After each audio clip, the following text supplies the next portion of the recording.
Go ahead and get comfortable. Pull the blanket up, find your spot, and just let yourself settle in. Because tonight we are going somewhere very specific back into one of the most layered, wild, and quietly fascinating animated universes ever put on television. You probably know this show better than you think you do. You have probably fallen asleep to it already. The voices are familiar, the way late-night television is familiar, not demanding attention, but filling the room with something warm and recognizable, the audio equivalent of a lamp left on in a hallway. But there is a version of Family Guy that exists underneath all the jokes, underneath all the cutaways, underneath the chaos of Peter's latest disaster or Stewie's latest half-finished plan for world domination, and that version is full of stories so strange, so carefully hidden, and so genuinely interesting that they deserve to be told slowly, at night, in the quiet. So that is exactly what we are doing. No rushing, no rapid-fire lists. No countdown format with a number attached to each fact. Just the deep lore, the buried Easter eggs, the behind-the-scenes stories that most people never knew existed, and the strange little details that a show running for over 20 years quietly accumulates the way an old house accumulates character. We are going to move through all of it together calmly, thoroughly, unhurried. And before we begin, let me just say that the best way to experience this kind of content is exactly the way you are experiencing it right now. In the dark, or close to it. Horizontal if possible. Somewhere warm. The stories will carry you, and if you find yourself drifting partway through a section, that is not a problem. That is the point. The show has been providing this kind of company for more than 25 years now, and so will this. Section 1. Where it all came from, the origin story nobody fully knows. Every enormous thing starts somewhere small. And the thing that would eventually become one of the longest-running animated shows in American television history started in the most humble place imaginable, a student film made by a 21-year-old kid in Rhode Island, with characters he invented mostly for his own amusement. Seth MacFarlane was born on the 26th of October 1973, in a small town called Kent, Connecticut. He grew up in a household that appreciated creativity. His parents were both involved in education. His father, Ronald, was a teacher. His mother, Anne, worked in college admissions at the Kent School, and MacFarlane showed an unusual talent for drawing and writing from childhood. He was the kind of kid who filled notebooks with cartoon characters rather than math problems. The kind of kid who watched animated shows and thought about how they were made rather than just laughing at them. He ended up at the Rhode Island School of Design, which is one of the most prestigious art schools in the country. The kind of place that takes creativity seriously as a discipline rather than a hobby. It was there, while still a student, that MacFarlane made his first real creative mark. His student film was called The Life of Larry. It featured a lazy, overweight man named Larry and his dog, Steve. Larry was dim-witted, loud, completely unaware of his own limitations. Steve was articulate, sarcastic, and quietly exhausted by the world around him. If you watch that short film today, the connection to what Family Guy would become is almost startlingly obvious. Larry is Peter Griffin. Steve is Brian. The DNA is all there, right from the beginning. What happened next is the kind of story that sounds too perfect to be real, but is entirely documented. The film was screened at RISD's Senior Film Festival, and in the audience that day was a development executive from Hanna-Barbera named Ellen Cockrell, and the company's president, Fred Seibert. They saw the film, they liked what they saw, and MacFarlane was recruited before he had even graduated. He was hired by Hanna-Barbera not primarily because of his drawing ability, there were better draftsmen, but specifically because of his writing. He was one of very few people the company brought on purely on the strength of the written content in his work. He went to Los Angeles and spent the next couple of years working on some of the most beloved cartoons of the mid-90s. He wrote for Johnny Bravo, that hyperactive spoof of muscle-bound vanity. He worked on Cow and Chicken, which had its own strange, surreal logic that probably influenced his thinking about how far animated comedy could stretch. He did work on Dexter's Laboratory, which was already playing with the idea of a genius child hiding an entire secret world from his oblivious parents, a concept that rhymes interestingly with what he would later do with Stewie Griffin. But in 1996, a year into his time at Hanna-Barbera, MacFarlane made a follow-up to his student film. He called it Larry and Steve. It was a short animated piece featuring the same characters from The Life of Larry, slightly evolved, slightly sharper. And something about this follow-up caught the attention of people beyond just animation fans. The Mad TV executives saw it and helped connect MacFarlane with executives at Fox. And Fox, when they saw what MacFarlane had made and heard his pitch for a full television series, asked him to develop it. Here is a detail that does not get discussed much. The original plan was not even to make a full television series. MacFarlane initially believed that Fox wanted short animated pieces to use as inserts on the sketch comedy show Mad TV, short segments, not full episodes. He worked on the assumption that he was creating small pieces of content to fill gaps between other sketches. It was only when he delivered his work that Fox, apparently impressed by something bigger in what they were seeing, scrapped the Mad TV idea entirely and ordered Family Guy to series. The show went from being filler material on a sketch show to having its own time slot in what is probably the most dramatic upgrade in format in the history of television development. MacFarlane was 24 years old when he got that green light. He was 25 when the show premiered. Fox promoted him to the youngest showrunner in the history of network television. At that point, a title that reflects just how staggering the responsibility placed on him was. He was not just creating a show. He was running a production company, managing a writing staff, overseeing animation, doing voice work for multiple characters, and doing all of it at an age when most people are just figuring out their first real job. The pilot he delivered to Fox was not some rough sketch. It was a 7-minute, fully hand-animated presentation that MacFarlane created almost entirely at home. 7 minutes of finished animation, produced by one person, working largely alone. If you want to understand the kind of driven, meticulous, creative energy that made the early seasons of Family Guy what they were, that 7-minute home-produced pilot is probably the clearest proof of it. The show premiered on the 31st of January 1999 in a time slot following Super Bowl 33. About 22 million viewers watched that first episode. 22 million people who had no idea what they were about to see, settling in after a football game and finding a fat man in Rhode Island arguing with his talking dog while a baby plotted to murder his mother. The response was overwhelming. Family Guy was not just a show, it was an event. And yet, even from the very beginning, the show existed in a strange tension. MacFarlane was doing something unusual. He was essentially performing a one-man show that required dozens of people to produce. He was voicing Peter, who spoke with the thick accent of a Rhode Island security guard. MacFarlane had overheard at RISD a real man named Paul Timmons, who later confirmed in interviews that, yes, he was indeed the vocal inspiration for the most famous animated dad on television. MacFarlane was also voicing Brian, using something very close to his own natural speaking voice, but with what he described as the smarmy dial turned up slightly.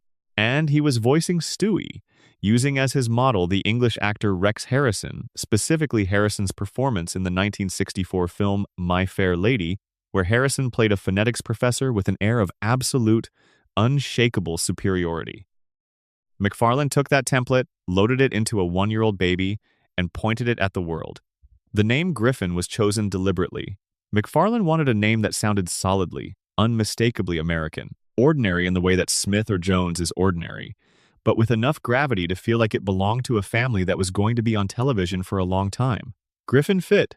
The town of Quahog, named after a clam native to Rhode Island, was modeled directly on Providence, with many of the show's locations based on real places. The buildings visible in the background of Spooner Street are based on actual buildings in downtown Providence. The Happy-Go-Lucky Toy Factory, where Peter worked in the early seasons, is a satirical take on Hasbro, the toy company headquartered in Pawtucket. The whole geography of the show is a kind of loving, slightly mocking portrait of Rhode Island, the smallest state in America, which MacFarlane had come to know well during his years at school there. There is one more detail from the origin story that tends to get lost. The show was almost made for a completely different network. Fox was not the first stop. MacFarlane had conversations at multiple points about where a show like this could live, and Fox was the answer in part because Fox was, at that moment in the late 90s, willing to take creative risks that the other major networks would not touch. NBC had its prestige dramas. CBS had its procedurals. ABC had its family comedies. Fox had The Simpsons and a culture of saying yes to things that were strange. Family Guy fit into that culture. Whether Fox fully understood what they were greenlighting is another question entirely. But they said yes, and that yes changed the shape of animated television. Drop a comment letting me know where in the world you're watching from and what time it is for you right now. I read every single one. And if you haven't subscribed yet, it genuinely makes a difference and it costs you nothing. Section 2. The characters and the secrets hidden inside them. One of the quieter pleasures of Family Guy, the kind that reveals itself when you watch the show slowly rather than using it as background noise, is how much thought went into the construction of each character before the writers started pulling them in every direction. Take Peter Griffin. On the surface, he is the joke, a large, bespectacled man with a prominent chin who says stupid things loudly and then falls down. But the architecture underneath that joke was carefully built. Peter is Irish-American, raised Catholic, working class, in the specific way that means he has never had money and never expected to have money, and has constructed his entire identity around the pleasures available to someone without much of it. Beer, television, the bar, his friends, his family. His voice, as mentioned, came from a real person. But his personality, MacFarlane has said, was drawn from a range of observations the working-class fathers of the characters MacFarlane grew up around in New England, men who were not educated in any formal sense, but who had a particular confidence in their own opinions and a particular warmth when they were not being impossible. What is interesting about early Peter, and this is a point worth sitting with, because it reveals something about how the show was originally designed, is that his stupidity was not the same as cruelty. In the first 3 seasons, Peter made terrible decisions because he genuinely did not understand the consequences of his actions. He was like a very large, very strong child who had somehow been given the responsibilities of an adult and was trying his best with the limited tools he had. He loved Lois, he loved his children, he loved Brian. When things went wrong, as they invariably did, he felt it. He apologized. He tried to fix things. The show had an emotional reset built into each episode that was not just a formality, it was the thing that made Peter sympathetic despite everything. The voice actors who surround MacFarlane are worth understanding in their own right because each of them brought something specific to their character that was not always on the page. Alex Borstein, who voices Lois, based the character's voice on her own cousin from Great Neck, New York, a specific kind of East Coast accent that carries a certain inherited wealth and mild disapproval in every syllable. Borstein is herself a deeply funny performer who has been part of the show since before it officially began, and Lois, in the early seasons, has a quality that is easy to overlook. She is genuinely witty, not just the straight character against whom Peter's chaos plays. She is smart, sardonic, and occasionally as chaotic as her husband, just in ways that are more controlled. Seth Green, who voices Chris, auditioned for the role by doing his best impression of Buffalo Bill from The Silence of the Lambs. A friend had dared him to try that voice in the audition, apparently as a joke, and Green went ahead and did it. The network executives did not know what they were hearing, but they knew they liked it. Chris's voice has that soft, slightly muffled quality that comes directly from Green trying to impersonate a fictional serial killer, and the show later acknowledged this connection in a knowing wink. In one episode, Meg embarrasses Chris by showing a video of him doing that exact Buffalo Bill dance from the film, and the whole gag works on 2 levels. It is funny in the episode, and it is a quiet shout-out to the accidental circumstances of Green's casting. Mila Kunis took over the role of Meg Griffin starting in Season 2, after Lacey Chabert played the character in the first season. Chabert left the role citing scheduling conflicts, and Kunis brought a different quality to Meg, something slightly warmer, slightly more resigned, a patience in the voice that makes the character's suffering land differently than it might have. Kunis has spoken publicly about the experience of voicing Meg, including the surreal reality of meeting fans who would say the dismissive catchphrase associated with Meg's abuse directly to her face. The fictional cruelty somehow bleeding through the screen and targeting the real woman who gave the character her voice. That is a strange kind of blurring between fiction and reality that says something about how thoroughly the show embedded itself in culture. Patrick Warburton, who voices Joe Swanson, Peter's wheelchair-using police officer neighbor, brings something to the character that is almost impossible to describe in writing, but is obvious the moment you hear it, a kind of massive, patient dignity. Joe's voice is enormous and deliberate, every word placed exactly where it should be, and Warburton carries within it the entire weight of a character who has had to reconstruct his sense of self around his disability without ever letting anyone see him do it. The early episodes with Joe are genuinely good character work, and a lot of that lives in Warburton's delivery. And then there is the character who most closely reflects his creator's own inner life, Brian Griffin. MacFarlane has confirmed that Brian is his favorite character, that he uses his natural speaking voice when performing Brian rather than any affectation, and that Brian reflects most of his own political and philosophical views. MacFarlane even has a picture of Brian, not a photo of himself, but a drawing of the dog beside his name on his office door. There is something both amusing and quietly revealing about that detail.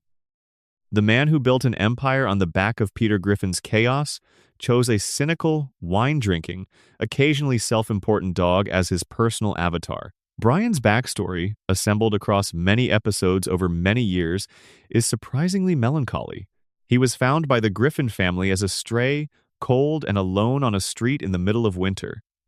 The family took him in and he never left. He attended Brown University at some point, though what exactly he studied and whether he ever finished is deliberately left vague.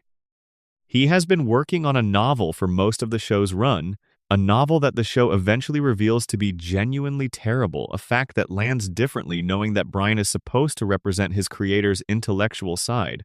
He had a son, Dylan, with a woman he dated briefly, a son who barely acknowledges him. He has loved Lois since practically the beginning, a feeling he keeps mostly buried in the early seasons, but that surfaces with genuine pathos when the show allows it. The detail that tends to surprise people who learn it. Brian is not technically immortal or outside the normal rules of the show's universe. He ages. His birthday is canonically listed in various episode references as the 20th of January 2000, which means in the logic of the show, he should be aging and eventually dying the way dogs do. The show basically ignores this, as it ignores most continuity, but the birthday is there. It is a detail tucked into an episode with no real fanfare, the kind of information that only exists because someone in the writer's room decided to put it in and nobody removed it. Stewie Griffin's full name, Stuart Gilligan Griffin, contains a middle name that is itself a small joke. Gilligan, as in Gilligan's Island, the classic sitcom where a group of people are stranded on a deserted island and fail, week after week, to escape their situation. A character defined by his inability to execute his plans, forever trapped in a situation he did not choose. Whether that parallel was intentional, MacFarlane has never quite confirmed. But it is there. MacFarlane has described Stewie's voice as his impression of Rex Harrison doing his My Fair Lady role, that prim, slightly contemptuous enunciation of someone who believes they are simply better than everyone around them. What he did was take that voice, that energy, and place it in the body of the most powerless person imaginable, a baby. Someone who cannot walk without falling, cannot eat without being fed, cannot communicate with most of the people around him. The comedy came entirely from that gap between the grandeur of his inner life and the total helplessness of his physical situation. Stewie would deliver a monologue about enslaving the human race, and then spill his juice. That was the joke. And it worked because MacFarlane committed to it completely. One of the stranger elements of Stewie's character, something the show raises and then deliberately never resolves, is the question of whether anyone can actually understand him. The adults in the show mostly seem to hear baby babble when Stewie speaks, but occasionally someone reacts to something Stewie has said. Peter, in certain episodes, seems to understand him perfectly. In other episodes, Peter has no idea what Stewie is saying. The writer's official position, stated in the show itself during a meta-joke in one early episode, is that the answer is intentionally left ambiguous. One student in a future classroom, watching historical footage of the Griffins, asks whether the family could understand the baby or not. The teacher tells them that is a great question, and that history may never know. It is a show that built one of its central conceits on a deliberate and permanent uncertainty. Chris Griffin, the middle child, is both the simplest and in some ways the most overlooked of the Griffin children. He is large, clumsy, awkward, sweet, and not particularly bright. He has a recurring arc in the early seasons involving a mysterious evil monkey that lives in his closet, a monkey that only Chris can see, that stares at him with accusatory malevolence, and that is never adequately explained. Later episodes reveal that the monkey has its own complicated emotional history and that it is not actually evil at all, just going through a hard time. The reveal of the monkey's backstory is one of those moments where Family Guy does something unexpectedly tender inside what is ostensibly a long-running background gag. The Quagmire character deserves particular attention, because Glenn Quagmire is, in many ways, the show's most philosophically complex recurring figure, and also its most overtly unpleasant. He is Peter's friend, an airline pilot, and a man whose sexual appetite is the central defining feature of every episode in which he appears. The show plays this for comedy in a way that became increasingly uncomfortable over the years. But Quagmire also has depths that the show reveals slowly and carefully. He is loyal to his friends in ways that matter when it counts. He served in the military. He has a complicated relationship with his father. And in the episode where he delivers a scathing speech about Brian's character flaws, he is not just funny, he is right. Every specific criticism he levels is backed by things we have seen Brian actually do. Quagmire, for all his faults, is one of the most perceptive characters in the entire show's universe. And then there is Joe Swanson's wife, Bonnie, voiced by Jennifer Tilly, who spent the first several seasons of the show heavily pregnant and then eventually gave birth to a daughter named Susie. The pregnancy lasted so long that it became a running joke, and the eventual birth of Susie was treated as a minor event rather than a major storyline. Susie has her own internal monologue, voiced by Patrick Stewart, which is one of the show's better-kept secrets. Many casual viewers have no idea that the baby girl has any voice at all, let alone one provided by the man who played Jean-Luc Picard. Section 3. The Cancellation and the Resurrection, a story that should not have happened. The story of how Family Guy came back from cancellation is one of those pieces of television history that feels almost mythological now. One of those stories that gets told so often that it loses its specificity, but the specifics are worth understanding because they are genuinely remarkable. The show's first cancellation was not a dramatic event. It was a slow strangulation. Fox from the very beginning seemed uncertain about what to do with Family Guy. The show had debuted to massive numbers in January of 1999, partly on the strength of that Super Bowl lead-in, partly because it was genuinely unusual and people were genuinely curious. The first season performed well enough to earn a second, but in the second season, Fox moved the show to Thursday nights at 9 in the evening, which placed it directly against Frasier on NBC. Frasier was one of the most consistently popular comedies on television at that point, an established show with a loyal audience and an Emmy habit. Family Guy, still new and still finding its rhythm, was crushed in the ratings. Fox moved it again, Tuesday nights, where it competed with Who Wants to Be a Millionaire, which was in the middle of its peak moment of cultural domination, a moment when the quiz show was so popular that ABC was running it 4 and 5 nights a week. Again, the ratings suffered. Fox kept shuffling the show between time slots and days with what appears, from the outside, to have been a complete lack of strategy. The audience understandably struggled to keep track of when to find it. You cannot build loyal viewership for a show if that show is never in the same place twice. The third season ended in 2002. Fox canceled the show. This was not entirely surprising given the ratings history. The show had never been given a consistent home, and the ratings reflected that instability. What was surprising was everything that happened next. Cartoon Network acquired the syndication rights to Family Guy's existing episodes for their Adult Swim late-night block. The price they paid for those rights was reportedly very low, because nobody at the time thought the show was worth much. Family Guy was a canceled program with inconsistent ratings and no obvious future. Cartoon Network bought it cheap. The reruns began airing on Adult Swim in April of 2003. What happened next was staggering. Family Guy did not just perform well in its Adult Swim slot, it dominated it. It became the highest-rated program on the entire Adult Swim block, which had been building itself carefully as a destination for adult animation, and was not exactly a network starved for strong performers. Family Guy outperformed everything else on the channel. It boosted Adult Swim's overall viewership by an extraordinary 239%. That number is worth sitting with for a moment. A canceled show, acquired cheaply, airing in reruns, delivered a viewership increase of nearly 2.5 times the block's previous audience. The DVD releases compounded this. The first and second season DVD sets came out during this period and sold over 400,000 copies, which for a canceled cartoon was an almost unheard of number. People were not just watching Family Guy in syndication, they were buying it, owning it, re-watching it. They were introducing it to their friends. A cult was assembling itself organically, without any promotional support from Fox, without any new content, purely on the strength of what the show had already made. Fox noticed the network that had canceled Family Guy twice was watching a show they had abandoned become one of the most talked about programs in American late-night television. By 2004, Fox had made the decision to bring the show back. They ordered new episodes. The fourth season was set to air in 2005. The announcement was treated with something approaching disbelief by the fans who had been watching the reruns and buying the DVDs. Television shows do not come back from cancellation. That is the rule.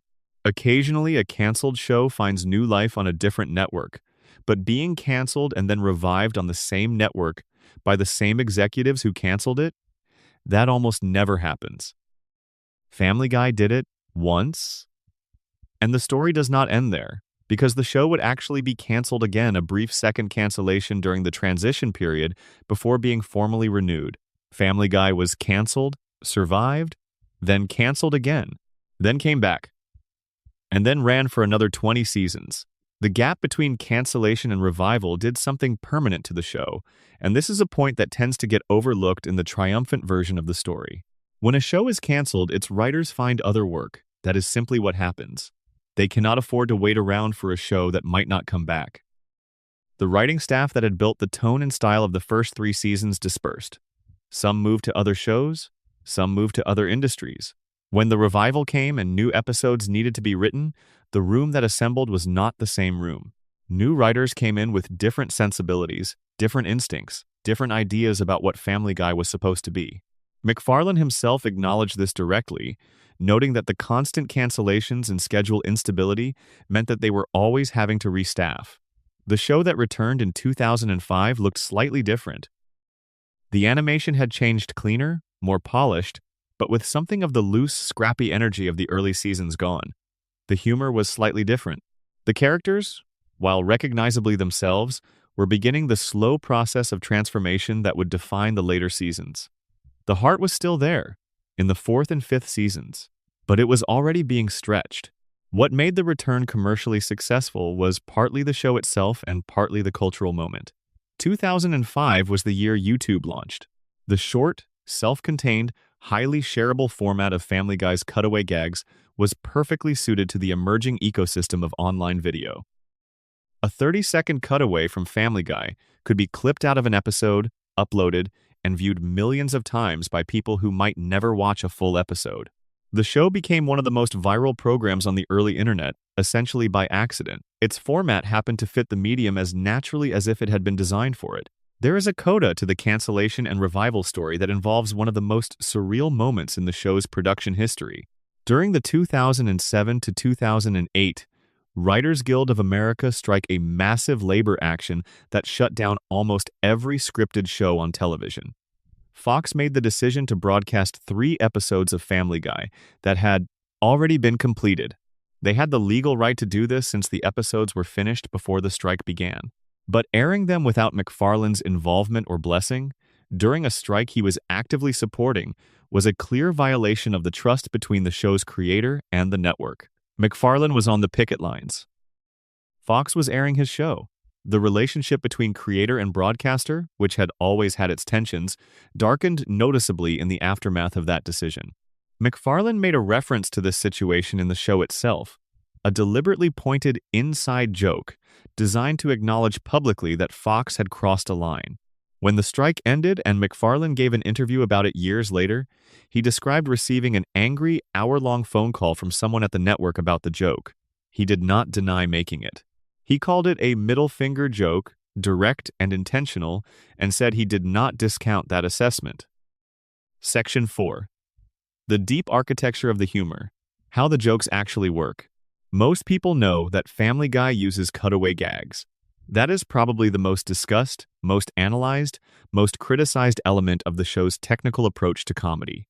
But the way those gags were originally constructed and the way that construction changed over time tells a story about comedy craft that is worth understanding slowly. In the first 3 seasons, the cutaway gag served a very specific function.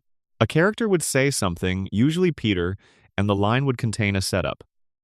Something like "that was worse than the time I," and then the screen would cut away to a completely unrelated scenario, play out a short joke, and cut back. The rhythm of this was fast and tight. Most early cutaways lasted between 5 and 20 seconds. They were bonuses, small gifts tucked into episodes that already had complete functional plots. The humor in those early cutaways came from a specific kind of logic, the logic of escalation and unexpected specificity. The joke was almost never the thing you expected. If Peter said something about a bad experience, the cutaway would not show a mildly unpleasant scenario. It would show something completely absurd, often with a very specific historical or cultural reference embedded in it, often featuring a character rendered in a precise visual style that matched the reference. The commitment to the specificity of the joke, the willingness to spend production resources on getting a reference exactly right rather than gesturing vaguely at it, was part of what made them work. The musical dimension of the show is something that rarely comes up in discussions of Family Guy but deserves its own attention. Walter Murphy, the show's composer, has been providing original music since the beginning. Murphy is not a traditional television composer. He has a jazz background and an ear for the kind of orchestral irony that the show's humor frequently requires. He scored hundreds of hours of this show, and the music is doing constant, unobtrusive work. Every time a cutaway begins, the music shifts. Every time an emotional scene tries to land, the strings make sure you feel the cue. The show's version of the classic American show tune style, the elaborate musical numbers that characters occasionally break into, is mostly Murphy's work, and it is consistently better than it needs to be. The show's relationship to its own pop culture references deserves careful unpacking. Family Guy is sometimes dismissed as a show that just name-drops things, that drops references without meaning or context, and in the later seasons, there is a version of that criticism that holds. But in the early years, the references were constructed differently. The goal was not just recognition, not just the brief pleasure of identifying something you already knew. The goal was to take the thing being referenced and find the one angle on it that was genuinely unexpected. A reference to Star Wars would not be an impression of a Star Wars scene. It would be a Star Wars scene told from the perspective of an entirely ignored background character, or a Star Wars moment extended 5 seconds past where it should logically end, into absurdity. This approach, finding the unexpected angle inside the familiar reference, is actually quite difficult to do consistently. It requires the writers to not just know the thing being referenced, but to think carefully about what everyone already expects from it, and then go somewhere different. When the show did this well, the results were memorable in a specific way. You laughed, and then a moment later you thought about why you laughed, and the why was interesting. When the show stopped doing this well, the references became wallpaper. The chicken fights deserve their own paragraph because they are perhaps the single most elaborate running gag in the show's history, and they operate on a completely different comedic logic than anything else in the show. The giant chicken, the character's name is Ernie the Giant Chicken, though the show rarely uses it, first appeared in an early episode when he gave Peter an expired coupon. Peter's response to this was to attack him. What followed was an extended, over-the-top fight sequence animated with a level of detail and choreographic complexity that was wildly out of proportion with the setup. Buildings were destroyed. Cars were crushed. The laws of physics were suspended in spectacular fashion. And then Peter walked away and went back to his life as if nothing had happened. The chicken fight returned, again and again. Each iteration more elaborate than the last, taking place across more locations, with more destruction, going on for longer. The joke is the escalation itself, the complete disconnect between the triviality of the original offense and the catastrophic, city-destroying scale of the response. It is a joke about how grievances work, about how something minor can spiral into something uncontrollable, about the absurdity of proportional response. And it is also, on a purely technical level, a showcase for the animators. The chicken fights are genuinely impressive pieces of animation work, the kind of thing that requires careful planning and significant effort, and that the show commits to completely despite the comedic framing. The show has, across its long run, developed several recurring visual jokes that operate almost like furniture things you expect to be there, and that provide a specific kind of comfort through their familiarity. The Blue Harvest episode, the Season 6 opener, is a full-length Star Wars parody that recasts the original film with the Griffin family and their friends in the various roles. McFarlane's enthusiasm for science fiction, he later created The Orville, a full science fiction series, as a passion project is visible throughout the episode in the specificity of the references and the genuine affection in the parody. It is not just pointing at Star Wars and laughing. It is someone who loves Star Wars constructing a tribute to it, and the difference is audible. The show's longest-running prop joke so long that it almost ceased to be a joke and became a permanent feature of the show's visual language involves the furniture in the Griffin living room. Peter's chair exists in a relationship to the couch that seems to shift from episode to episode, sometimes there, sometimes not, positioned differently in different seasons. This is largely a production inconsistency rather than a deliberate choice, but the fans who tracked it turned it into something more interesting. A discussion about whether the show's deliberately inconsistent internal continuity was a bug or a feature. The answer, probably, is that it started as a bug and the writers eventually decided to treat it as a feature, since a show where anything can happen and nothing needs to be explained is a show with infinite creative freedom. Section 5. Peter Griffin's most unhinged moments and the stories behind them. Peter Griffin has, across more than 400 episodes, done things that range from the merely irresponsible to the genuinely baffling. But what is interesting is not the catalog of these events, it is the reasoning, such as it is, that sits behind them. In the early seasons, Peter's most memorable moments were grounded in a specific kind of obliviousness. He would do something that would horrify a reasonable person, but he would do it without malice. He would do it because he genuinely did not understand that it was horrifying. There is a particular quality to this kind of comedy that makes it sympathetic rather than repellent. You were not watching a bad person make bad choices. You were watching a person who had simply never been equipped with the understanding necessary to make good ones. The episode where Peter discovers he is legally a boat captain and proceeds to commandeer various vessels is a classic of this era. The joke is not that Peter is being cruel. The joke is that Peter has found a technicality that he believes justifies doing something ridiculous, and he is absolutely committed to the logic of that technicality. The law says he is a captain, therefore he is going to captain things. The reasonableness of the law's intent is irrelevant to him. The episode Pretoria is one of the most elaborate expressions of this logic. When Peter discovers that his house was never formally incorporated into the local municipality, essentially that his property exists in a legal gray area, he declares his house an independent nation. He calls it Pretoria. He appoints himself president. He designs a flag. He joins the United Nations, briefly, before being ejected. He annexes Joe's Pool by advancing across the lawn and claiming it as Praetorian territory. The episode is, underneath the absurdity, a very specific parody of a particular kind of nationalism, the kind built entirely on a man's belief in his own exceptionalism, combined with a complete ignorance of how international relations actually work. Peter is not a villain in this episode. He is just a person who, upon finding a technicality, immediately took it to its most extreme possible conclusion. The fish out of water episodes, the ones where Peter finds himself in a context that has no use for his particular combination of qualities, tend to be some of the best showcase pieces for the character. The episode where he joins a Renaissance fair and decides to live medieval life permanently. The episode where he becomes a spokesperson for Pawtucket Patriot Ale and briefly believes he is a celebrity. The episode where he declares himself a noble because of a distant relation to Irish royalty and starts behaving with the entitled confidence of someone who has always had money and status. Each of these scenarios works because the gap between Peter's self-assessment and the reality of who he actually is provides the engine for the comedy, and that gap is always large. The chicken fights, discussed in the previous section, are Peter's moments of purest physical comedy, but there is a particular episode that sits adjacent to them in tone that deserves special attention. The episode where Peter has a sustained disagreement with a dog named Brian is a small masterwork of the show's approach to escalation. The specifics are less important than the rhythm. Something minor becomes something medium, medium becomes large becomes catastrophic, and the catastrophe is always revealed to have been completely avoidable at every single stage. Peter could have stepped back at any point. He chose not to.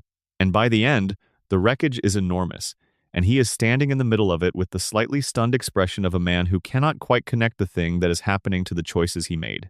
The moment in the show that best captures the specific flavor of what Peter became in the later seasons versus what he was in the early ones is not a particularly famous episode. It is a relatively quiet scene where Peter, presented with an opportunity to be kind to someone who needs kindness, simply does not take it.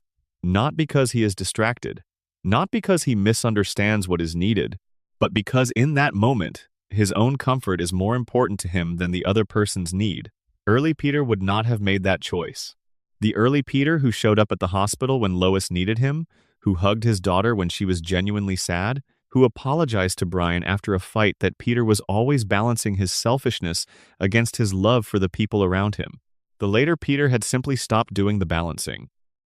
But before the character decline fully took hold, Peter gave the show some of its most memorable single images.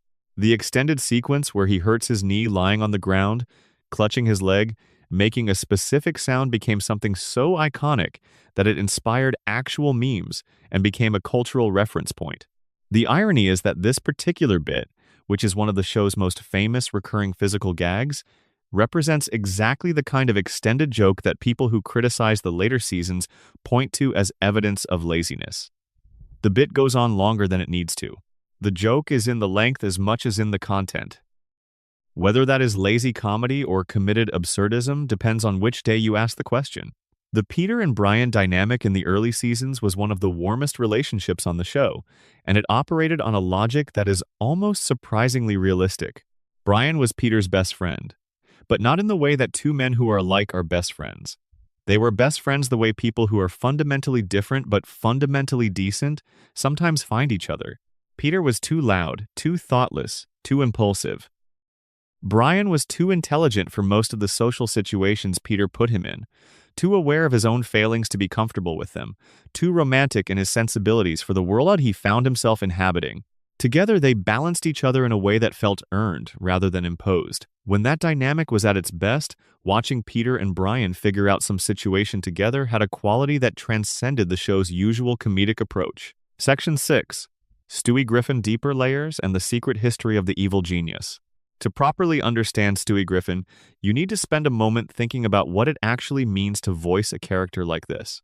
Seth MacFarlane was doing something technically unusual, playing a one-year-old baby, as though the baby were a middle-aged English aristocrat plotting global domination.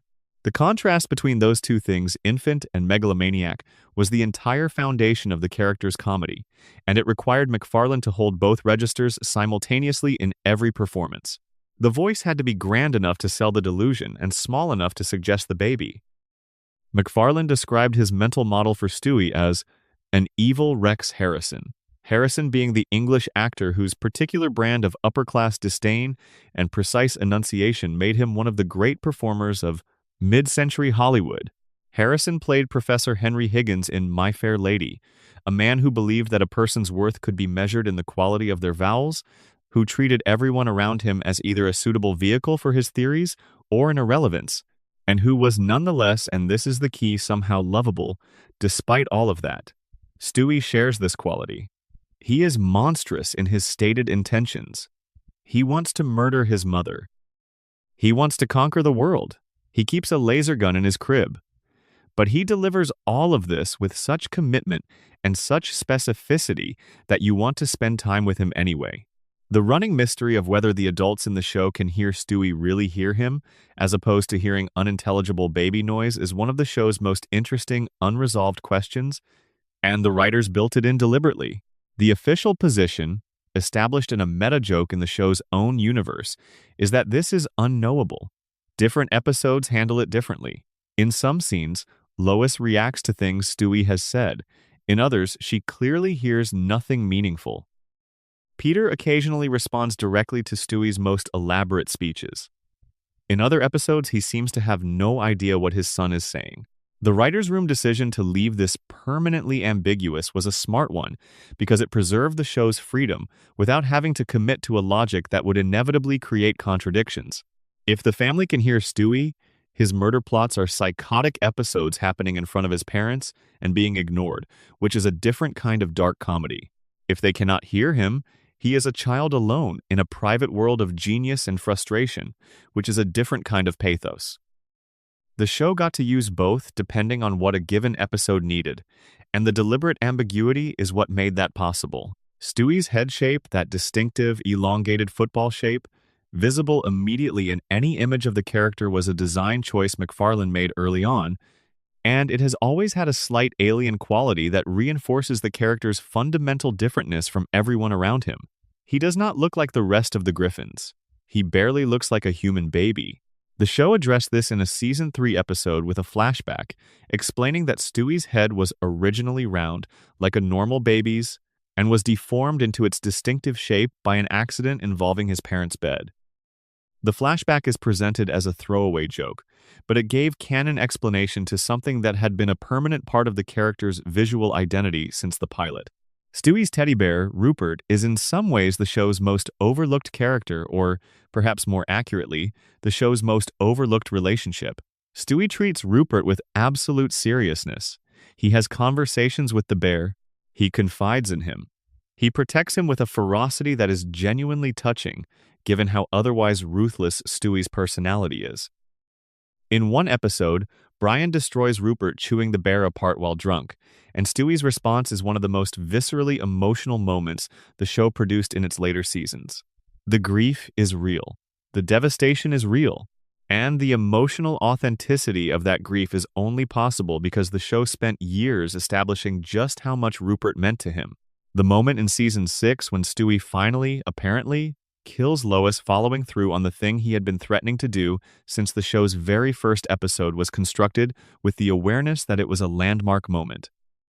The two-part episode, Stewie Kills Lois and Lois Kills Stewie, took the central conceit of the character to its logical endpoint. Stewie succeeds. He kills his mother. He takes over the world. He rules. And then the twist comes. It was all a simulation. A scenario he ran on his computer to see how it would play out. None of it happened. The twist was clever in the moment, and it landed well. But it also functioned as an unofficial ending to the original version of Stewie Griffin. After those episodes, the world domination plots faded away. The attempts on Lois's life became rarer and then nearly non-existent.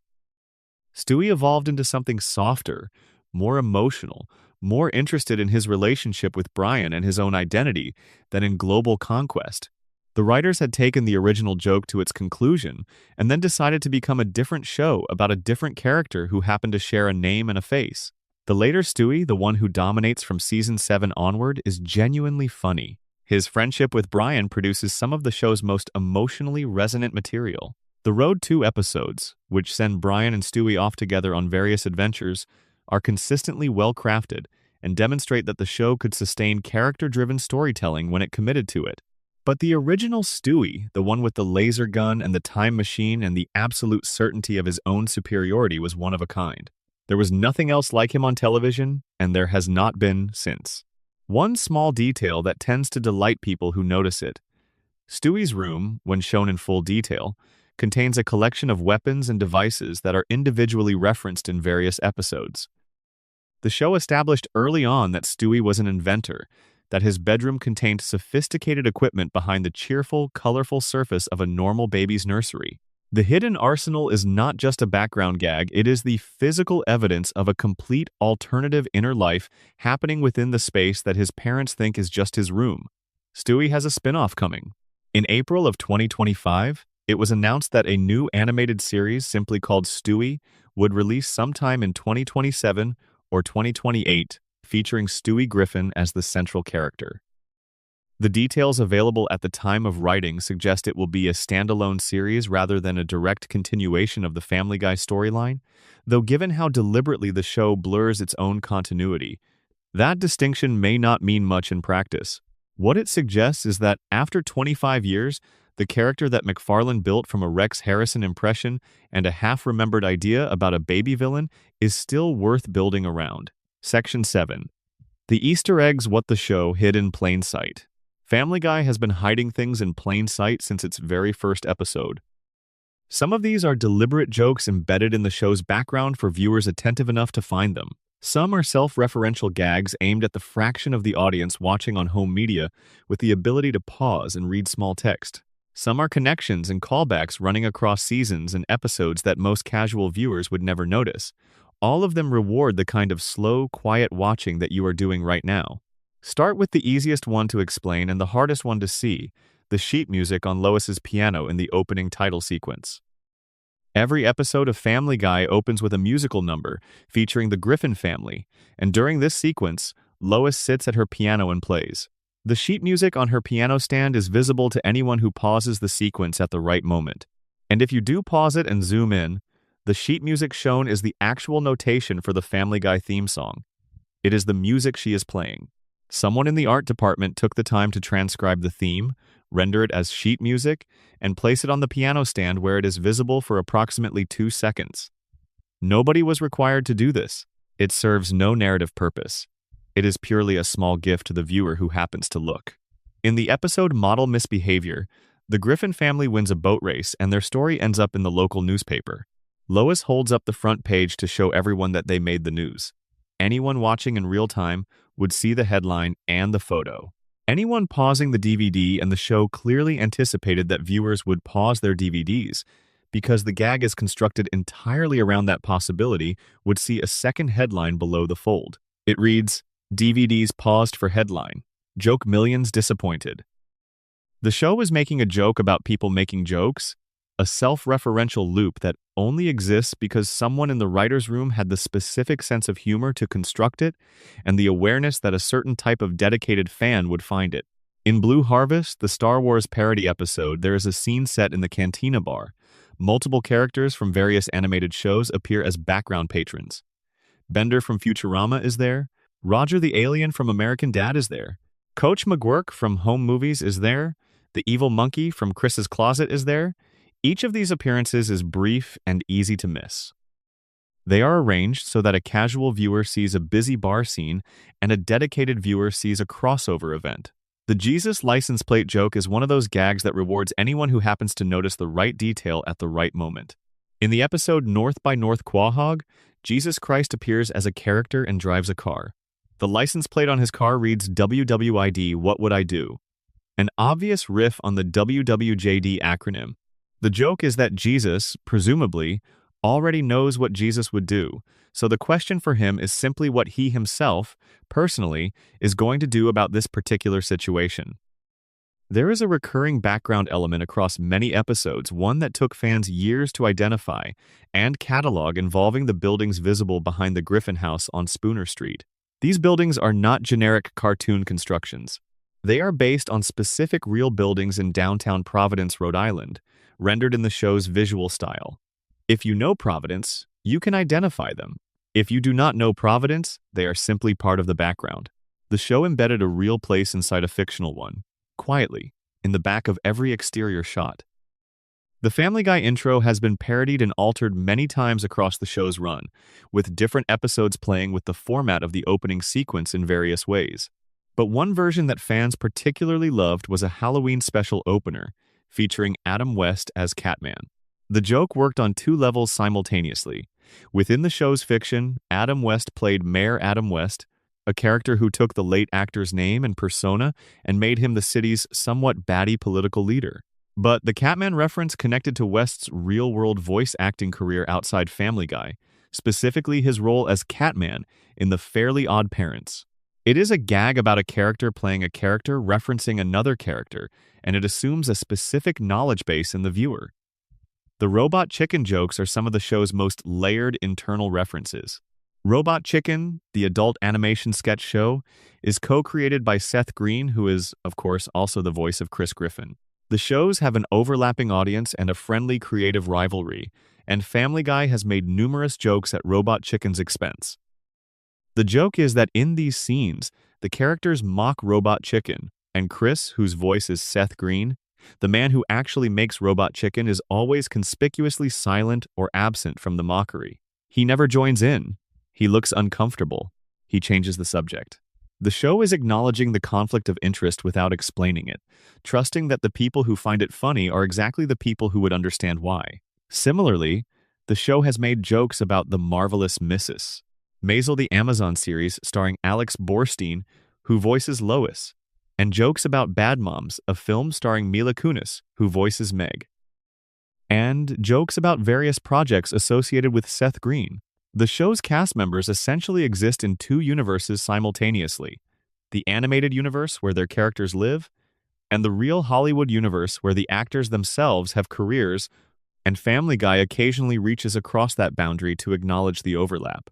One of the show's most consistent and underappreciated Easter egg traditions involves the tombstones visible in background shots set in cemeteries. These tombstones, when paused and read, contain full names and dates, and occasionally epitaphs that are jokes in their own right, usually extremely dark, sometimes self-referential, occasionally containing information about fictional characters that has no bearing on any episode's plot but exists purely as background world building. In the episode Brian Does Hollywood, the parody of the adult film industry contains a joke that goes entirely unnoticed by most viewers. At an award ceremony, the nominees for Best Original Score in an Adult Film include Ron Jones and Walter Murphy, the actual composers who have worked on Family Guy since the beginning, alongside John Williams, the man who scored Star Wars, Jurassic Park, Schindler's List, and Harry Potter. The joke requires you to know that Jones and Murphy are real people connected to the show, and that John Williams scoring anything adjacent to pornography is inherently absurd. It is a joke that essentially does not exist for viewers who do not already know the show's production history. The Wilhelm scream appears multiple times throughout the show's run. The Wilhelm scream is a famous stock sound effect, a specific human scream, recorded once in the 1950s for a Western film that has been used in hundreds of films and television shows as a kind of industry in-joke film buffs. Listen for it. Audio editors include it as a private wink to other audio editors. Family Guy includes it in the background of certain action scenes, sometimes multiple times in a single episode, for the specific audience that knows to listen for it. There is a visual Easter egg in one of the show's background shots that reads, written in upside-down text on a wall. If you can read this, your TV is upside down. The message is there for exactly the person who would notice it, and for no one else. Section 8. Wild Stories from the Writer's Room. The production of Family Guy is, by the accounts of people who have worked on it, genuinely unusual. Not in a bad way, in the way that any long-running creative operation that has survived for decades acquires its own strange rhythms and private traditions, and specific institutional knowledge. The table reads are one of the most distinctive elements of the show's production process. These are the meetings where a new script is read aloud in full for the first time, with voice actors reading their parts and writers listening to find out what works. Most shows do table reads. What is unusual about the Family Guy table reads is that they bring in people from outside the production, specifically to get a fresh reaction. The show's executive producer, Steve Callahan, explained the logic. When you have been working on a script for weeks, you lose your ability to evaluate it objectively. You have heard every joke so many times that you can no longer tell whether it is funny or not. Bringing in people who have never heard any of it gives you back a version of the first listener reaction that you cannot access yourself after extended exposure to the material. The cutaway gag generation process is one of the most unusual writing rituals in television. Once a script has been drafted, the writers identify moments where a cutaway should go a specific line that needs a specific joke attached to it. They then send a small group of writers off to a separate room, sometimes called a gag room, and give them one task: come back with 6 or 7 different possible gags that could go in that slot. When they return, they perform the gags, literally perform them. Many of the writers have comedy backgrounds. They have done stand-up, sketch comedy, improv, and they do not just pitch ideas by reading them off a piece of paper. They act them out. They do the voices, they use physical comedy, they put on a small show to convey why their particular gag is the funniest option for that specific moment. The one that gets the biggest reaction goes into the episode. Seth MacFarlane has confirmed that he stopped writing for the show around 2010, though he continued voicing all of his characters. This means that for more than a decade and a half, the creative direction of Family Guy has been entirely in the hands of other writers and showrunners, while MacFarlane served as a kind of brand attachment and voice performance resource. He was, in his own words, essentially a voice actor who happened to have his name on the title card. The show-running duties passed to Rich Appel and Alex Sulkin, who had both been with the show for years and knew its world thoroughly, but who made different creative choices than MacFarlane would have made. In 2011, MacFarlane gave an interview to The Hollywood Reporter in which he said openly that he wished Family Guy was over. This quote circulated widely and caused significant discussion. He later clarified that what he meant was that he felt the show had run its natural course creatively, and that he would have preferred to end it with dignity rather than continuing indefinitely. This is a different position than simply wanting his show gone. but the underlying feeling that a creator can outlive his own creation, that the entity that was built to carry a specific vision can continue without that vision and become something unfamiliar, is genuine and interesting. The story of the original pilot and how it nearly went in a completely different direction is worth telling in full. When MacFarlane delivered his early work to Fox, the initial expectation on Fox's side was that the material would be used as short inserts on Mad TV, the live sketch comedy show. MacFarlane believed he was making animated shorts. Fox saw something bigger and rerouted the entire concept toward a full series order.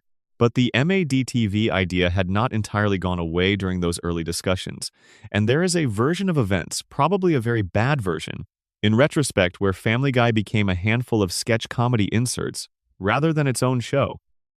Carrie Fisher, Princess Leia herself, one of the most iconic figures in science fiction cinema, was a recurring voice actor on Family Guy, playing Peter's boss Angela at the Pawtucket Brewery.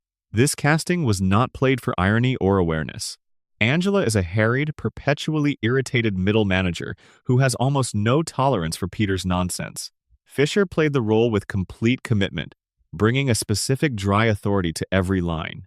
She continued in the role until her death in December of 2016, and the show addressed her absence with genuine warmth in subsequent seasons. The show's relationship with its network, Fox, has always been complicated by the fact that Fox Broadcasting Company exists within the same corporate structure as Fox News. MacFarlane is a politically liberal person who has been open about his views for his entire career, and the association with Fox News has been a source of recurring discomfort. In 2021, he posted publicly on social media that Fox News host Tucker Carlson's commentary made him wish Family Guy was on any other network. He compared the relationship to a failing marriage where both parties know things are not working but are held together by contractual obligation. The post made headlines. It was not a subtle statement. By 2020, MacFarlane had signed a deal with NBC Universal reportedly worth around $200 million over 5 years that moved his production company away from the Fox ecosystem entirely. His newer projects, including the Orville and the Ted prequel series for Peacock, were built entirely within the Comcast family of networks. Family Guy remained on Fox, tethering him to a relationship he had publicly said he wanted to exit. The show was, by this point, less a creative project than a revenue stream, one that MacFarlane has said he continued partly because it funds causes he cares about, particularly environmental conservation through organizations like Rainforest Trust. In April of 2025, Fox's parent company Disney, which acquired Fox's entertainment assets in 2019, announced a new mega deal renewing Family Guy through its 27th season, which would carry the show to the 2028 to 2029 television season and coincide with its 30th anniversary. Each season under the new deal consists of 15 episodes. The show will almost certainly reach 300 episodes under this arrangement.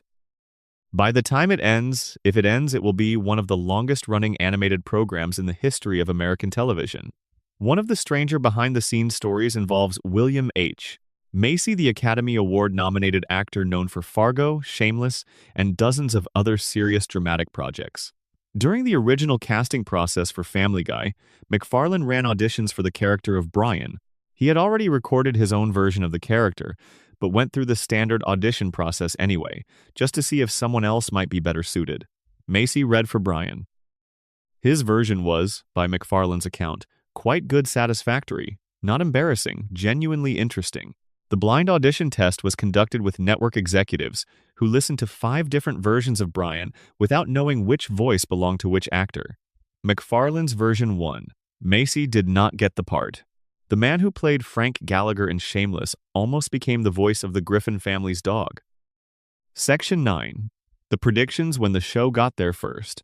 Family Guy has, over its long run, produced a remarkable number of moments that appeared to anticipate real-world events, jokes, and scenarios that aired years before similar things actually happened, creating the kind of retroactive, uncanny feeling that The Simpsons is more famous for, but that Family Guy has replicated with its own frequency. The most immediately striking of these involves Kevin Spacey. In a 4th season episode, the show includes a brief gag in which Stewie runs through a department store, shouting that he has escaped from Kevin Spacey's basement. The joke, at the time it aired, in 2005, was simply a riff on Spacey's general creepiness as a public persona, a quality that existed in the cultural air without any specific verified incident attached to it. Then in 2017, actor Anthony Rapp came forward with allegations against Spacey, setting off a cascade of further accusations and the complete collapse of Spacey's career. The 2005 joke suddenly felt not like a prediction but like a very specific accusation delivered 12 years early. MacFarlane and the show's writers were careful to clarify that the joke was written without any specific knowledge of Spacey's alleged behavior. It was drawn from a general cultural perception, not from insider information. But the specificity of the joke's imagery, the basement detail, the escape detail, gave it a quality that went beyond typical satirical exaggeration. The Caitlyn Jenner transition was referenced in a Family Guy episode years before Jenner publicly came out as a trans woman in 2015. The show depicted a version of Bruce Jenner at the time, still using that name and presenting publicly as male transitioning to a feminine presentation. When Jenner's actual transition became news, the clip circulated widely as an example of the show's predictive quality. The reality is more nuanced gender transition had been part of the public conversation around Jenner for years before the official announcement, and the writers were likely drawing on that conversation rather than predicting a specific event. But the visual convergence between the joke and the eventual reality was striking enough that the clip became one of the most shared pieces of Family Guy content online during that news cycle. The episode Turban Cowboy contains a cutaway gag in which Peter runs over participants in the Boston Marathon with his car. The episode aired in March of 2013. The Boston Marathon bombing occurred on the 15th of April, 2013, approximately a month later. The episode was immediately pulled from rotation, and subsequent airings of the season continued to exclude it. MacFarlane expressed genuine regret about the gag in the aftermath, calling it a random joke that had taken on an entirely different meaning. The timing was purely coincidental, and the convergence between a cartoon car-related joke about a Boston race and an actual tragedy at a Boston race was the kind of thing that no amount of deliberate dark comedy could have anticipated. The episode has largely remained out of rotation since. The COVID-19 pandemic was preceded by a Family Guy episode that depicted a scenario remarkably similar to the social and political dynamics that emerged during the real pandemic years later. In a 2016 episode, the show depicted a disease outbreak and the particular social tensions it created, vaccine hesitancy, governmental response debates, the specific way that public health crises become political footballs. When the actual pandemic arrived in 2020, the episode circulated online as yet another example of the show's apparent foreknowledge. The reality, again, is that the writers were not predicting a specific event. They were observing patterns that had been visible in previous disease outbreaks, including SARS and H1N1, and extrapolating forward. The patterns held. The extrapolation looked like prediction. The Dick Cheney hunting accident was briefly prefigured in a Family Guy episode featuring a scenario in which Cheney shoots someone while hunting.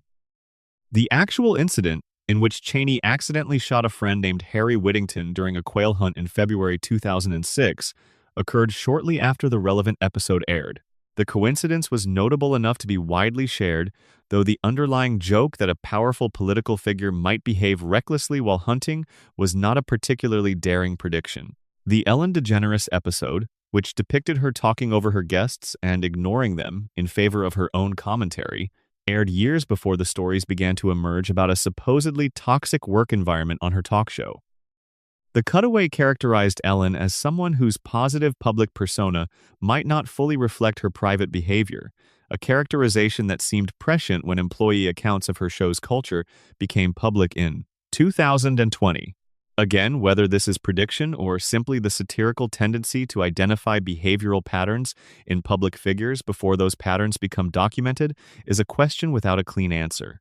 What is interesting about all of these examples collectively is what they suggest about how comedy writers think. The best comedy writers are pattern recognizers. Their job is to look at the world and identify what is genuinely true about it, what the patterns are, where the hypocrisies live, what people are already half noticing without quite articulating. A good joke makes you laugh partly because you recognize something true in it. The best jokes are the ones where the truth they contain turns out to be more true than anyone expected at the time. Family Guy's apparent predictions are mostly cases of this. pattern recognition applied to public figures and social dynamics that contained the seeds of their own future revelations. The writers were not prescient. They were observant. And the show gave them the format to translate that observation into comedy that sometimes read, later, as prophecy. Section 10. Controversial episodes and the stories that got them made. Family Guy has produced several episodes so controversial that they became news stories in their own right. Episodes that were pulled from rotation, episodes that were never aired in the United States, episodes that generated international incidents. These are stories worth knowing not just because they are interesting, but because they reveal something about the limits and the pressures that a show like this operates within. The single most restricted episode in the show's history is Partial Terms of Endearment. The episode was produced for Season 8 but never aired in the United States. Fox, upon reading the script, declined to broadcast it. The network's entertainment president at the time, Kevin Riley, said the decision came down to the subject matter being too sensitive in too economically fragile a moment. The episode involves Lois agreeing to become a surrogate mother for an old friend. When the couple dies in a car accident, Lois and Peter are left facing the decision of what to do with the pregnancy. The episode centers on abortion, the choice itself, the arguments on various sides, the personal dimensions of what is ultimately a private decision that has been made into a political battleground. MacFarlane himself described the episode as too edgy for the network, which is a remarkable statement about a show that had, by Season 8, done many things that a reasonable person might describe as too edgy. The episode was not a satirical attack on one side of the abortion debate. It was an attempt to portray the complexity of the issue with some fidelity to actual human experience, which appears to have been even more threatening to the network than a clear political statement would have been. Fox also reportedly asked Adult Swim not to air it, an unusual extension of the network's authority beyond its own broadcast, an attempt to keep the episode off American television entirely rather than just off Fox's own schedule. The episode did eventually become available. It was released on DVD and has been seen by a large number of people who sought it out specifically because of the controversy around its suppression. Its reputation, among those who have seen it, is generally positive. Many fans consider it one of the more thoughtful and well-crafted episodes of the later seasons, precisely the kind of episode that proves the show could do more than shock comedy when it chose to. The 420 episode from Season 7, the one where Brian leads a legalization campaign for marijuana, generated an international incident that neither the show nor Fox apparently anticipated. The Venezuelan government responded to the episode with what can only be described as official diplomatic displeasure. The Justice Minister at the time stated that the episode promoted drug use and was an example of the United States using entertainment as a vehicle for cultural imperialism. Cable stations in Venezuela were warned they would face fines if they continued to air Family Guy. The show, an animated American comedy about a talking dog and a fat man in Rhode Island, had become a point of geopolitical tension. The episode itself is not particularly revolutionary in its content. Brian's legalization campaign is framed comedically, and the episode does not endorse marijuana use in any straightforward way. What upset Venezuelan officials seems to have been less the specific content and more the general cultural positioning, the casual normalization of a subject that, in their view, should not be treated casually.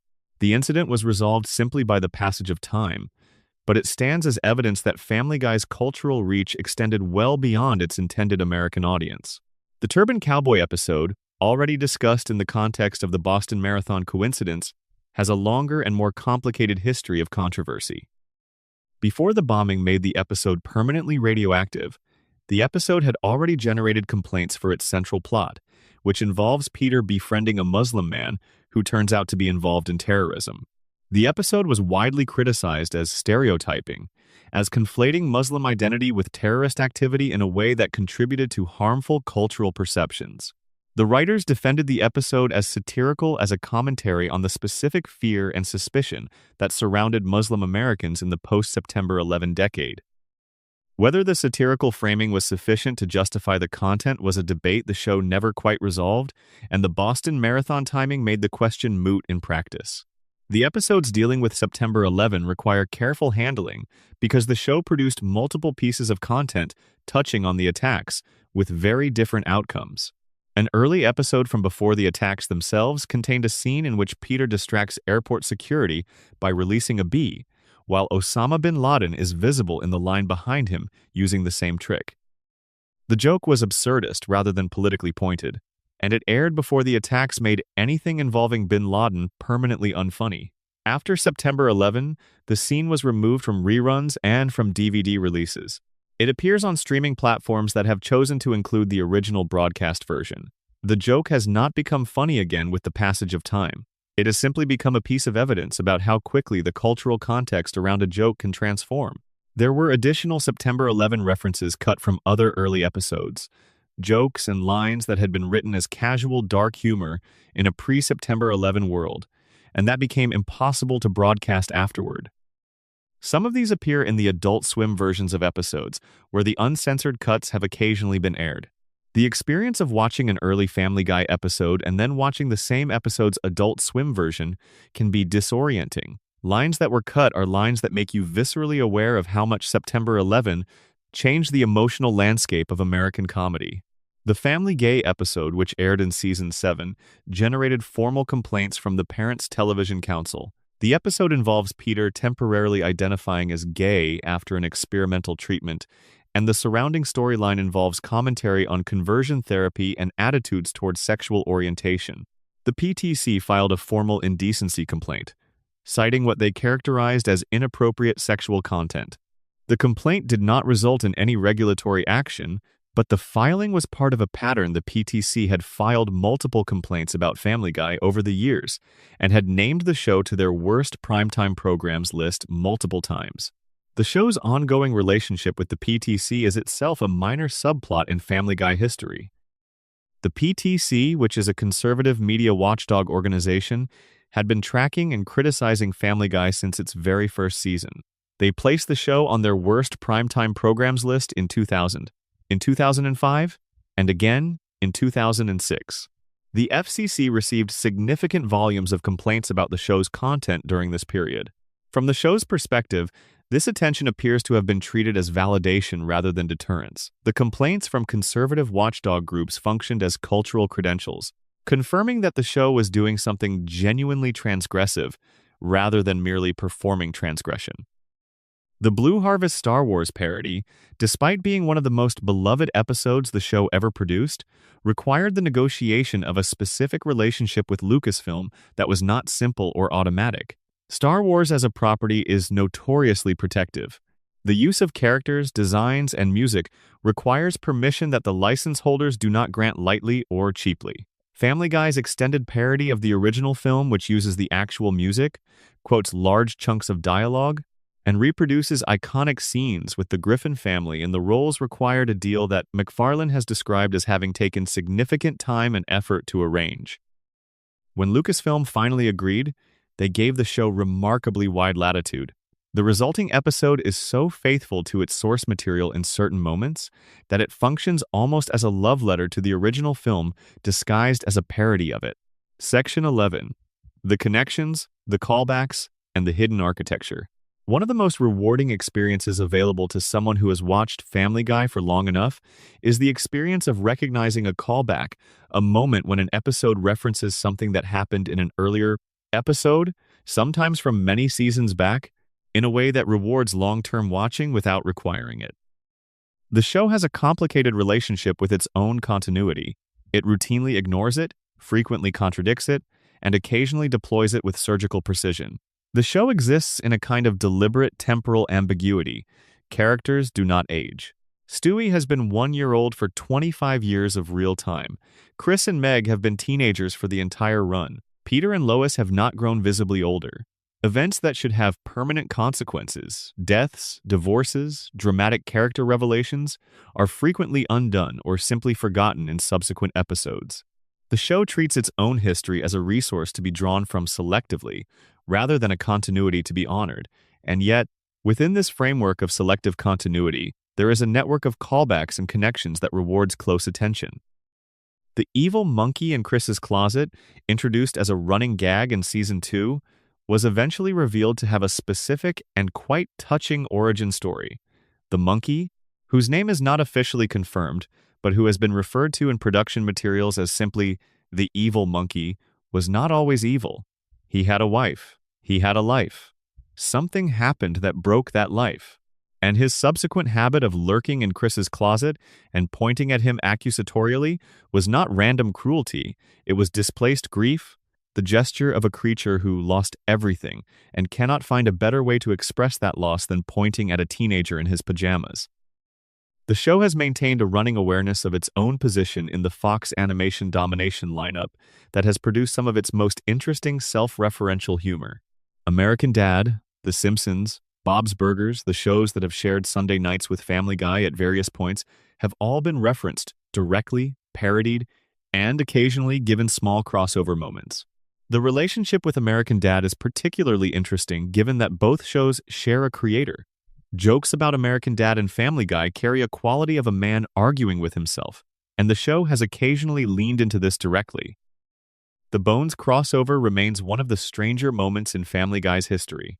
Bones was a procedural drama, forensic investigations, murder, the science of death, and a completely different kind of television than Family Guy. The crossover existed as a single brief scene in a Bones episode, not in Family Guy itself. Stewie Griffin appeared in a fantasy sequence experienced by one of the Bones characters during a medical crisis. Stewie stepped out of a television and began lecturing the character about his fears surrounding fatherhood. The scene exists in the Bones universe, not the Family Guy one. It was triggered in the episode's logic by a brain tumor. The fantasy sequence logic allowed the shows to connect without having to establish any shared geography. It remains the only moment in which a Family Guy character appeared in a non-animated television drama, and it is appropriately surreal. The show has made multiple appearances of or references to its writers and producers as Easter eggs embedded within episodes. Production staff names sometimes appear on background props, signs, newspapers, graffiti. The show's music composers have appeared, as mentioned, in the fictional award ceremony in Brian Does Hollywood. There is an episode that shows the inside of the Family Guy writers' room, with the writers depicted as caricatures of actual staff members, placed in the room during a table read. One version of this scene features an explicit nod to the show's writing staff demographics, a specific acknowledgement of the historically small number of women in the room, delivered as a meta-joke that is more observation than critique. The road trip episodes, the Road To series featuring Brian and Stewie, constitute their own sub-universe within the show, with their own internal logic and their own particular emotional register. These episodes began with Road to Rhode Island in Season 2 and have continued across the show's entire run, each one sending the pair somewhere different: Europe, the North Pole, Germany, Las Vegas, the multiverse. The Road to format liberates the show from its usual constraints. Without the rest of the Griffin family and without the specific geography of their fictional Rhode Island town, the episodes can go anywhere physically and anywhere emotionally. The best ones manage to be funny and genuinely moving within the same 30 minutes, which is a more difficult trick than it sounds. The episode Brian and Stewie from Season 8 is frequently cited as the single best episode the show has produced, and it operates on a completely different model than almost anything else in the catalog. Brian and Stewie are locked in a bank vault overnight. There are no cutaways. There are no other characters. There is nothing happening outside the vault. The episode is simply two characters talking to each other about their lives, about their fears, about what they mean to each other. Brian reveals that he keeps a gun in his safe deposit box. He reveals why. The conversation that follows is one of the most affecting pieces of writing the show has ever produced, delivered with a specificity and an emotional honesty that the show's usual format does not allow for. The episode demonstrates something that the show's critics have sometimes used as an argument against the direction it took in later seasons: that Family Guy was capable of producing extraordinary work when it stripped away its own defenses. The cutaways, the fast jokes, the constant movement, these are not just stylistic choices. They are also, sometimes, ways of avoiding the kind of sustained emotional attention that Brian and Stewie required. When the show forced itself to sit still and just talk, the result was one of the best things it ever made. The connections between Family Guy and American Dad run deeper than the shared creator. Several characters have appeared in both shows. Roger the Alien has crossed over to Quahog. Stan Smith has appeared in episodes involving character crossovers with the Griffin universe. The two shows exist in some version of a shared geography, both set in fictional towns on the East Coast, both featuring government workers among their supporting cast, both produced by the same company with partially overlapping writing staffs. Whether they occupy the same universe is, like so many things about these shows' continuities, deliberately left ambiguous. The Simpsons crossover The Simpsons Guy from season 13 was more than 10 years in the making. The two shows had been doing low-key jokes about each other since Family Guy's very first season, and the decision to finally bring the families together in the same episode was taken with the full awareness that it was a cultural event rather than just a programming choice. The Simpsons staff told MacFarlane and his writers that they had free rein with the Simpsons characters not to hold back, not to be reverential. Peter and Homer's dynamic plays out as a mutual admiration society that curdled into rivalry. Stewie and Bart bond over pranks and mayhem. Lisa takes Meg under her wing in a storyline that gave Meg more dignity and care than most Family Guy episodes had provided in years. And the episode ends with a trial, a legal proceeding in which Homer accuses Peter of plagiarism, effectively staging, within the fiction of the crossover, the real-world accusation that Family Guy had always been a Simpsons imitator. The verdict is left deliberately ambiguous. The judge who presides over the trial is Fred Flintstone, the original animated patriarch of American television. When the charge of plagiarism is put to him, Fred refuses to render a verdict, noting that everything in animation is connected to everything else. It is a quietly elegant resolution to a question that has followed Family Guy since its first episode aired. Whether a show that features an oblivious patriarch, a patient wife, precocious children, and a family dog owed its existence to its more famous predecessor. The show answered the question the only way it could, by making the question itself the joke. Section 12. The legacy, the lore, and everything that endures. There is a version of Family Guy's legacy that is purely statistical and easy to compile. 24 seasons and counting. Over 460 episodes. A show that premiered to 22 million viewers in 1999 was canceled twice, came back from the dead through DVD sales and cable reruns, rebuilt its audience through the early internet, and was renewed through the 2028 to 2029 television season with 15 episodes per year. A show that won a Primetime Emmy nomination for Outstanding Comedy Series in 2009, the first animated series to receive that nomination since The Flintstones in 1961, nearly 50 years earlier. A show that inspired at least 2 spin-offs, a line of video games, merchandise that has been sold in virtually every country on Earth, and a cultural reach that extends far beyond the audience that actively watches it. But the statistical version of the legacy misses what actually matters, which is the way the show embedded itself in American culture at a particular historical moment and changed what animated comedy was allowed to be. When Family Guy premiered in 1999, The Simpsons had already established that an animated series could be intelligent, subversive, and capable of genuine emotional depth. South Park had demonstrated that animation could be politically explosive and deliberately offensive in ways that live-action television could not easily manage. What Family Guy added to this conversation was something different. A model of comedy that was radically associative rather than linear, that moved faster than any previous show, that trusted its audience to follow a reference to a place they had not been expecting to go. The cutaway gag format, which seems obvious now, after decades of imitation, was genuinely new when MacFarlane deployed it systematically. The show's influence on comedy is visible in dozens of subsequent animated series, and in the way that internet comedy itself evolved in the decade after the show's revival. The short, self-contained, shareable format of the cutaway gag is the format of the internet joke. The structure of setup reference subversion that the early cutaways used is the structure of the meme.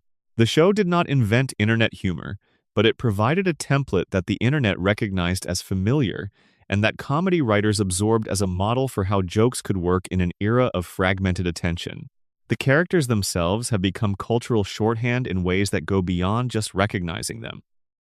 Peter Griffin's particular combination of confidence and obliviousness has been used as a descriptor for a specific kind of personality, someone who holds strong opinions without having the information to back them up, who is loud in proportion to his ignorance, who is nonetheless not a bad person because his flaws come from limitation rather than malice. Brian Griffin's pretension, the gap between who he believes himself to be and what he actually is, has become similarly useful as a cultural reference point. And Stewie Griffin, particularly the early evil Stewie, became one of the most frequently quoted television characters of his generation. Victory shall be mine. What the deuce? The dehumanizing reference to Lois as simply a name, delivered with the contempt of someone who cannot believe they share a house with this person. These phrases became ways of talking about real situations through the borrowed voice of a fictional baby. The show's relationship with its own quality, with the question of whether it has gotten better or worse over the years, is a conversation that its fans have been having since approximately season 4. The consensus among people who watched the show from the beginning and continued to watch it is that the early seasons were better. The specific qualities they tend to cite: the characters were more human, the stories had more emotional investment, the comedy had more intelligence underneath the shock. The later seasons have defenders too, and there are specific episodes scattered throughout every season, even the most criticized, that demonstrate the show was still capable of genuine brilliance when it chose to apply itself. What endures, beyond the quality debates, is the world. The Griffin family's house on Spooner Street, with its particular geography and its particular light. The Drunken Clam, where Peter and his friends have their conversations that solve nothing. The Pawtucket Brewery, where Peter has worked his way into middle management of a production process he does not really understand. The specific quality of Rhode Island that the show has maintained across all its seasons, the light off the water, the particular working-class New England sensibility, the small city feeling that is not quite urban and not quite suburban, and that provides the show's world with a texture that makes it feel genuinely inhabited. Stewie's room, with its hidden weapons and its teddy bear and its time machine parked beside the crib. Brian's study with the manuscript of the novel that will never be finished, and the martini glass on the desk, and the existential weariness of a creature who expected more from his life than it has delivered. Peter's recliner and the television it faces, and the specific angle at which he holds his beer. These images are not just locations in a cartoon. They are the geography of a world that millions of people have spent thousands of hours inside, a world that feels real in the particular way that fictional worlds feel real when you have visited them often enough. Family Guy was, at its best, a show about the specific texture of ordinary American life at the turn of the millennium. The bar, the job, the family dinner, the television that is always on, the slightly too loud voice and the slightly too strong opinion, and the love underneath all of it that shows up most clearly when someone is in actual trouble. It was a show that took that ordinary life and put it next to the extraordinary: a time machine, a laser gun, a talking dog, and used the contrast to say something true about both. The show's creator stepped back from the creative wheel years before the show ended. The characters were pulled in directions he might not have chosen. The humor changed in ways that some found liberating and others found distressing. The audience changed, the platform changed, the culture changed, and the show kept going, adapted and strange and sometimes brilliant and sometimes tired, all of it carrying forward the image of a fat man in Rhode Island who loves his family even when he forgets to act like it, and a baby in a yellow onesie who once wanted to take over the world and learned, slowly and with difficulty, that wanting things is not the same as knowing what you want. There is something worth sitting with in the fact that a show this long, this sprawling, this frequently contradictory, was built from a student film made by one person in their 20s who just wanted to make something funny. The Life of Larry, the short that started everything, is still available to watch. It is rough. It is clearly the work of someone figuring out their craft rather than someone who has mastered it. But Larry and his dog Steve are unmistakably there, the embryonic forms of the characters that would spend the next quarter century living in the cultural consciousness of anyone who has ever turned on American television on a Sunday night and settled in for whatever was going to happen. Next, whatever you think of where the show went, whatever seasons you prefer, whatever characters you love or resent, the world that was built from that student film is still the same world. Spooner Street is still there. The house is still yellow. The lights are still on. And that is a comfortable thing to fall asleep thinking about. The final section: small details, quiet observations, and things worth knowing before you sleep. There is a particular quality to falling asleep to a show you know well. You are not watching it. You are inhabiting it. The sounds and voices are familiar enough that they settle into the background of your awareness rather than demanding attention. The stories are stories you already know, or stories that feel like they might be stories you know, and that familiarity is its own kind of comfort. Family Guy provides this comfort partly by accident and partly by design. MacFarlane was always interested in the specific pleasures of television, watching the way a show becomes a companion, a ritual, a part of the texture of ordinary days. The show is, at its core, about people sitting in a house having a life, and the particular alchemy of that setup, the living room, the television, the family arranged around it mirrors the experience of watching it. Here are some quieter details, things that are true about the show and worth knowing as you drift off. The theme song, which is performed in the style of an old-fashioned Broadway opening number, was composed by Walter Murphy. The original version of the theme was slightly different from the version that became familiar to viewers. The timing was adjusted, certain orchestrations changed. The version heard today has been essentially stable since the second or third season. Seth MacFarlane voices more than 40 characters on the show. In a typical recording session for a single episode, he reads lines for Peter, Brian, Stewie, and Quagmire at minimum, plus whatever additional characters appear in that episode's specific story. The sessions involve him essentially having conversations with himself across multiple vocal registers.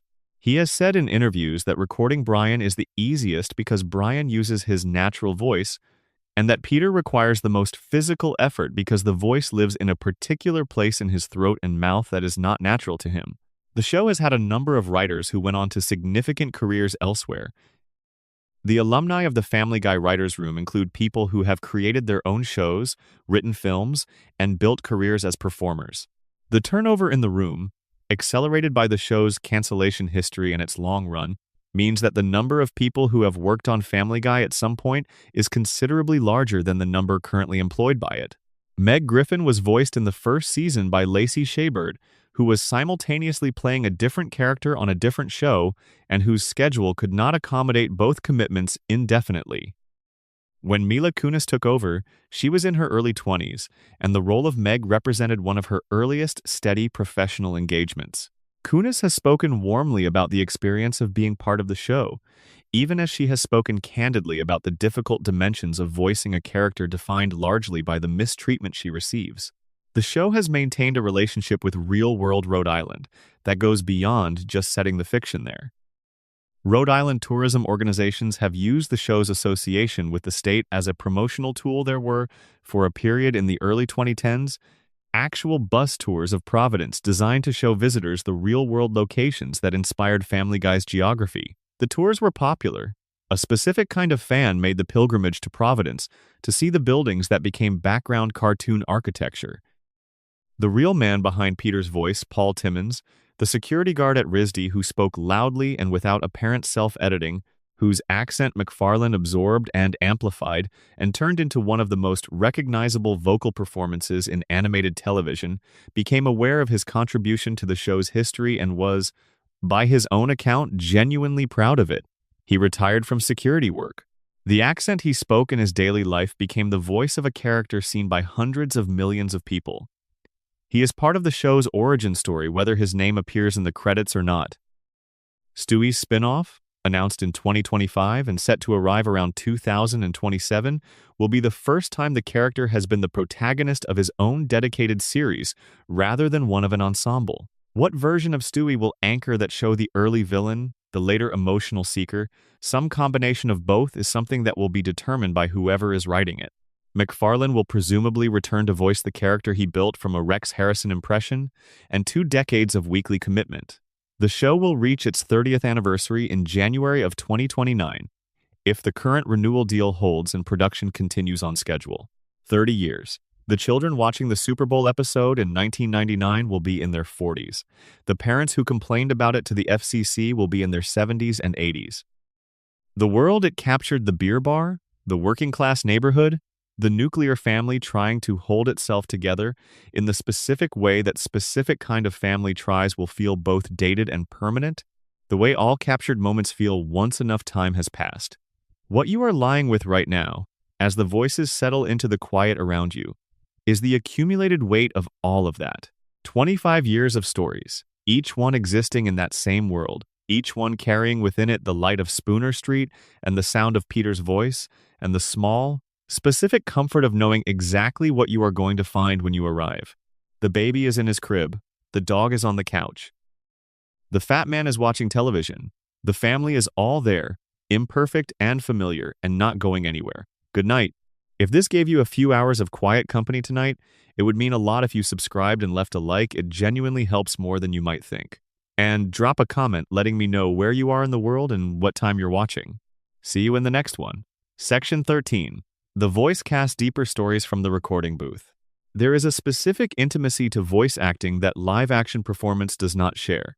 The actor stands in a small, padded room alone, or occasionally with one other person, and speaks into a microphone. There is no camera. There is no audience. There are no other cast members usually. No set, no props, no physical environment to react to. The performance has to exist entirely in the voice, in the timing, the inflection, the specific quality of breath and weight that makes a line of dialogue feel inhabited rather than merely delivered. Seth MacFarlane has been doing this 4 or 5 or sometimes 6 days a week for over 25 years. He walks into a recording booth and becomes Peter Griffin, the overweight blue-collar father with the Rhode Island accent and the absolute certainty about things he has no business being certain about.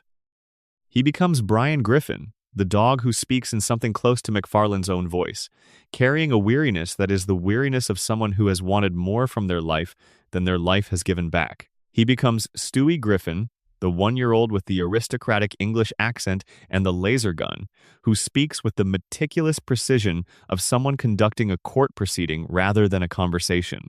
And he becomes Quagmire, with his particular quality of cheerful, sociopathic confidence.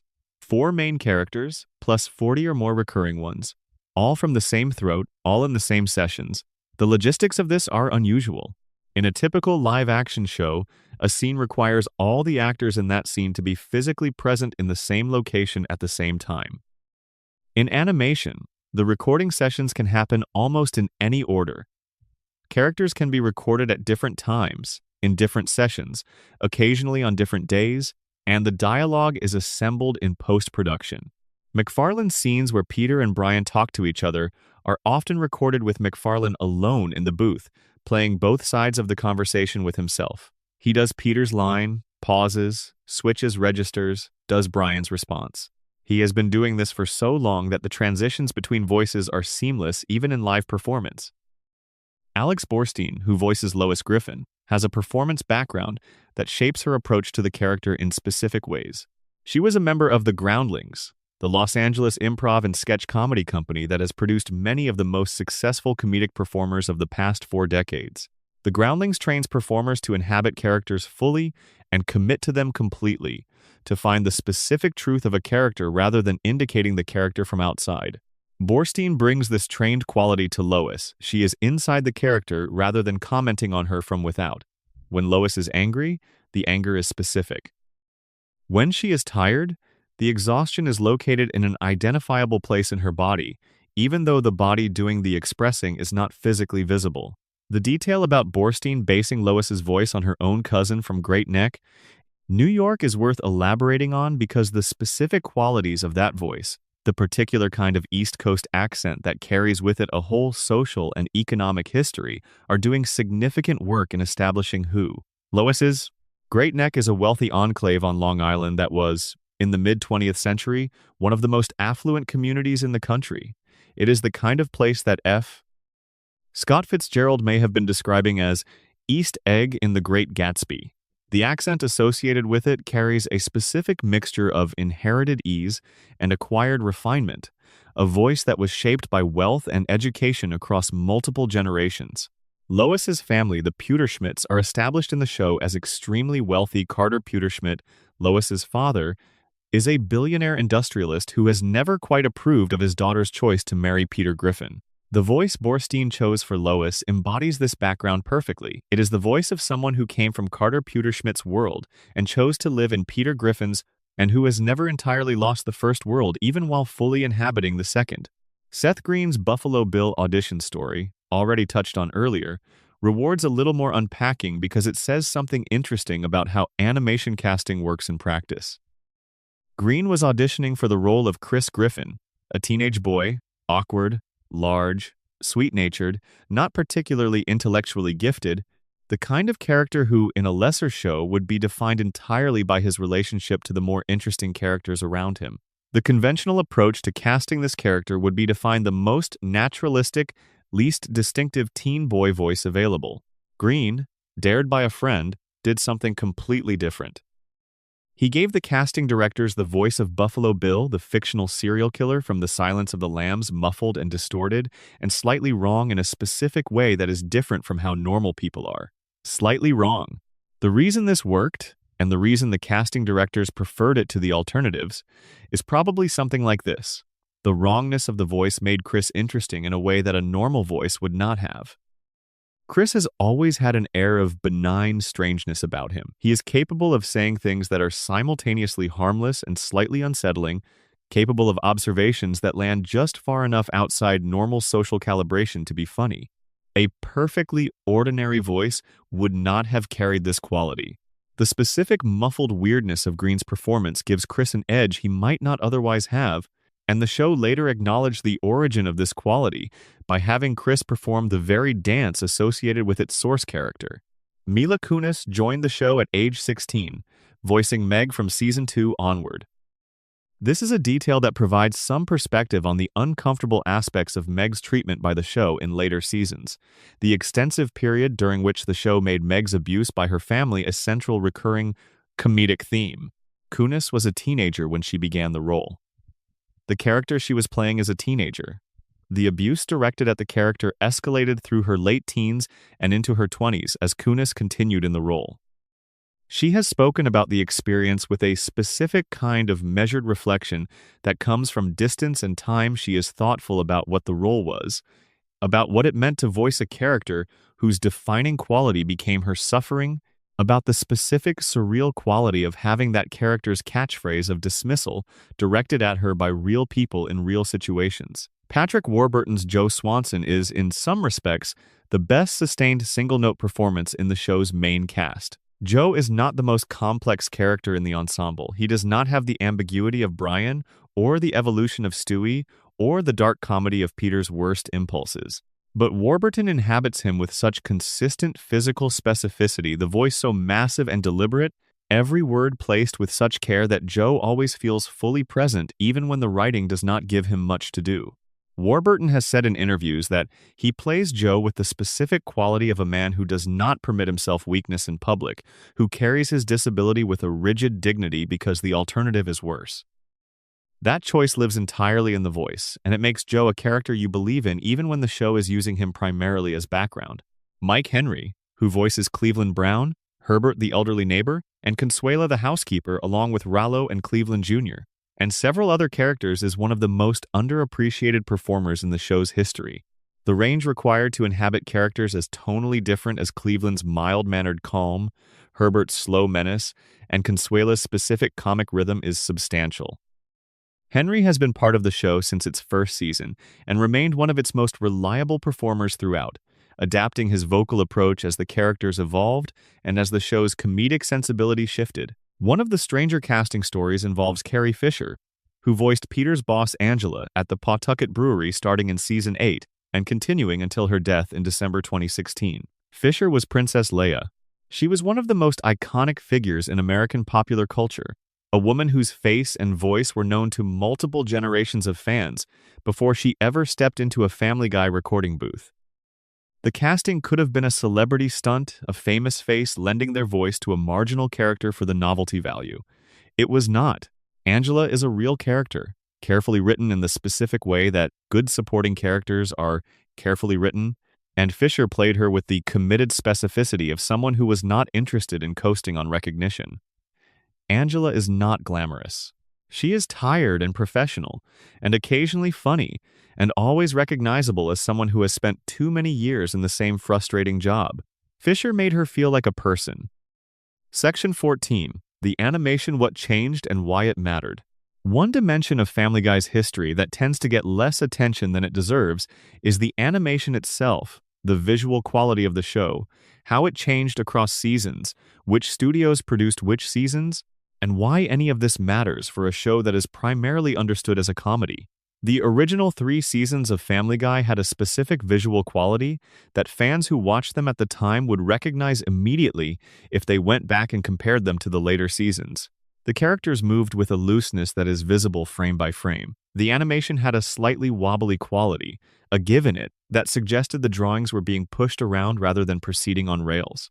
The characters' expressions were more fluid and more extreme. The physical comedy Peter falling down, characters colliding, the show's frequent slapstick had a quality of weight and momentum that later seasons sometimes lacked. The early seasons looked handmade in a way that was not an aesthetic statement but simply the artifact of smaller budgets and fewer production constraints. Rough Draft Studios produced the animation for seasons 2 and 3, and their work is generally considered the visual peak of the show's early period. Rough Draft brought a specific energy to the characters, an expressiveness that made even background characters feel inhabited, a quality in the movement that suggested the animators were making choices about how each character moved through space rather than simply executing instructions. The studio's work on the show has a warmth that is visible even in individual frames, and fans who care about animation tend to identify the Rough Draft seasons as the ones where the show looked most alive. The animation changed when the show returned from cancellation in 2005. The studios that handled seasons 4 and 5 produced a cleaner, more polished look, thicker outlines, more constrained movement, a generally more finished appearance that paradoxically felt less energetic than the rougher work that had preceded it. This is a common trade-off in animation. Polish tends to cost spontaneity, and spontaneity is often the quality that makes animation feel like it is happening rather than being executed. By season 6 and 7, the animation was being handled in part by a studio called Digital Imation, whose work had a characteristic flatness to the character design's outlines that were too precise, movement that was slightly mechanical, an overall quality that was competent but uninspired. Some episodes from this period were handled by a different studio that used digital drawing tablets, producing a visual style that was different, again cleaner in a specific digital-specific way, with the slightly antiseptic quality that early digital animation sometimes had. None of this is meant to suggest that the show looked bad after its early seasons. It looked like a professional animated program produced with adequate resources. What it lost was the specific quality of something made with passion, the sense that someone had made deliberate choices about how these characters moved and existed in space, choices that reflected an investment in the visual medium, rather than simply a commitment to produce the required footage. Animation at its best is not just recorded performance. It is a separate art form with its own grammar and its own capacity for meaning, and the early Family Guy used that grammar in ways the later show sometimes did not. The chicken fights represent the clearest exception to any general statement about the show's animation declining. These extended combat sequences, the ongoing conflict between Peter and the character fans call Ernie the Giant Chicken, were produced with a level of choreographic ambition and visual detail that stood out against the surrounding episodes. Whoever animated the chicken fights was allowed to push to use more complex movement, more elaborate staging, more extensive destruction of environment than the standard episode permitted. The result is sequences that, removed from their comedic context, would read as genuinely impressive action animation.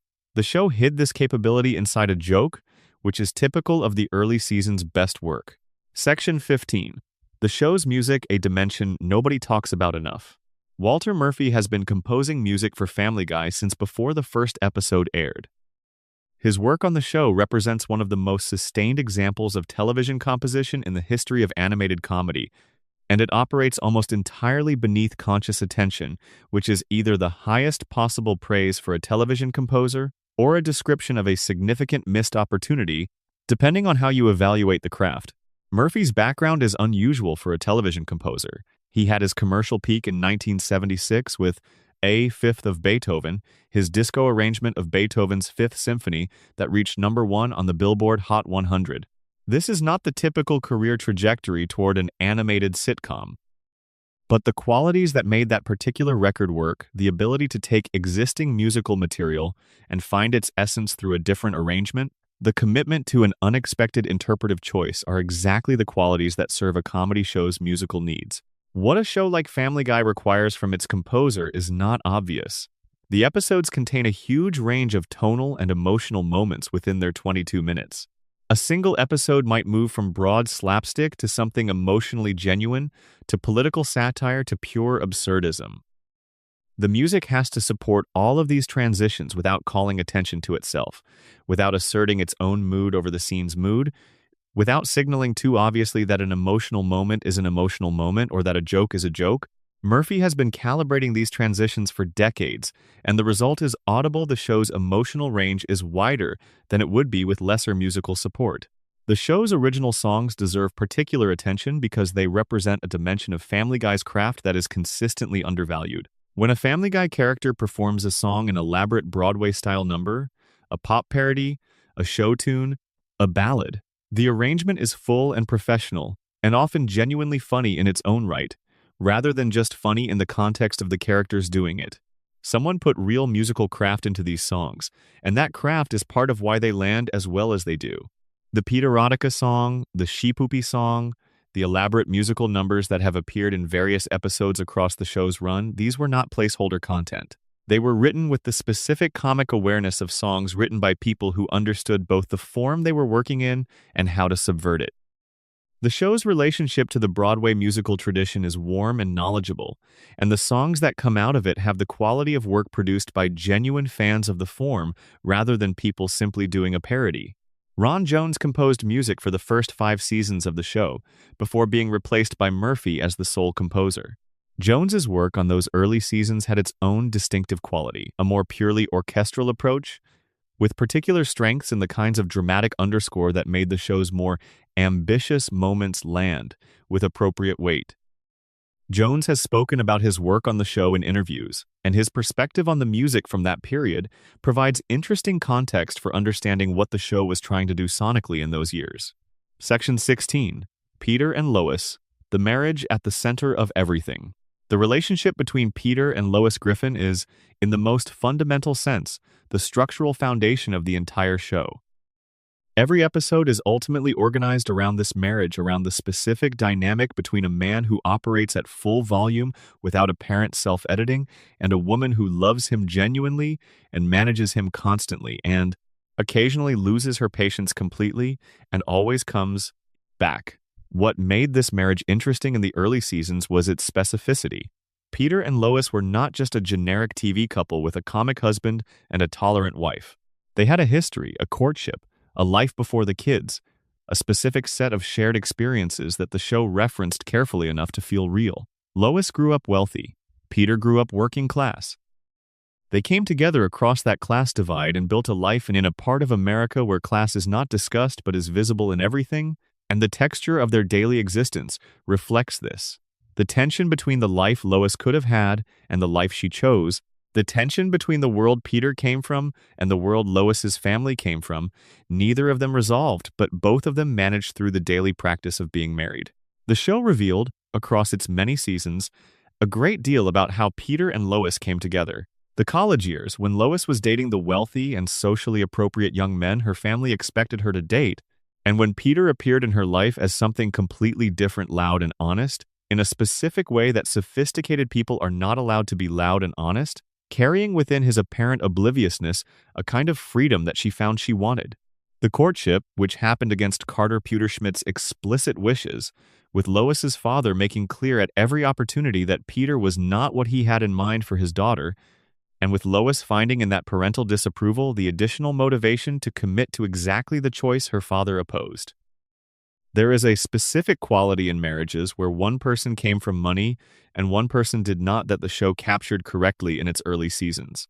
The person who came from money carries a specific kind of ease, not arrogance necessarily, but a baseline assumption that certain problems will be solvable, that certain options will be available, that the floor will not fall out from under the basic structure of daily life. The person who did not come from money carries the opposite. A background awareness of precariousness, a knowledge that things can go wrong in ways that cannot be solved with money because you do not have money, a specific kind of anxiety that hides behind the broad Rhode Island confidence. Peter's bluster is, in the early seasons, readable as exactly this: a man performing certainty he does not fully feel, in a life that required more navigation than people from Lois's background were used to requiring. By the later seasons, the marriage had simplified into something more like a sitcom formula. Patient wife manages chaotic husband. Chaos is resolved. Status quo maintained. The specific texture had eroded. The class dynamic that gave the early episodes so much of their emotional resonance was treated less carefully. But the early season's treatment of this marriage is worth knowing about because it was genuinely sophisticated for an animated comedy, genuinely earned rather than merely assumed. Section 17. The fan community and the show they built around the show. Family Guy has, across its run, generated one of the more unusual fan communities in animated television, a community defined partly by intense loyalty to the early seasons and intense ambivalence about the later ones, and partly by a scholarly dedication to the show's Easter eggs and background details that has produced documentation running to hundreds of pages. The quahog.org website, mentioned briefly in the section about Rhode Island connections, is one of the most remarkable pieces of fan scholarship in television history.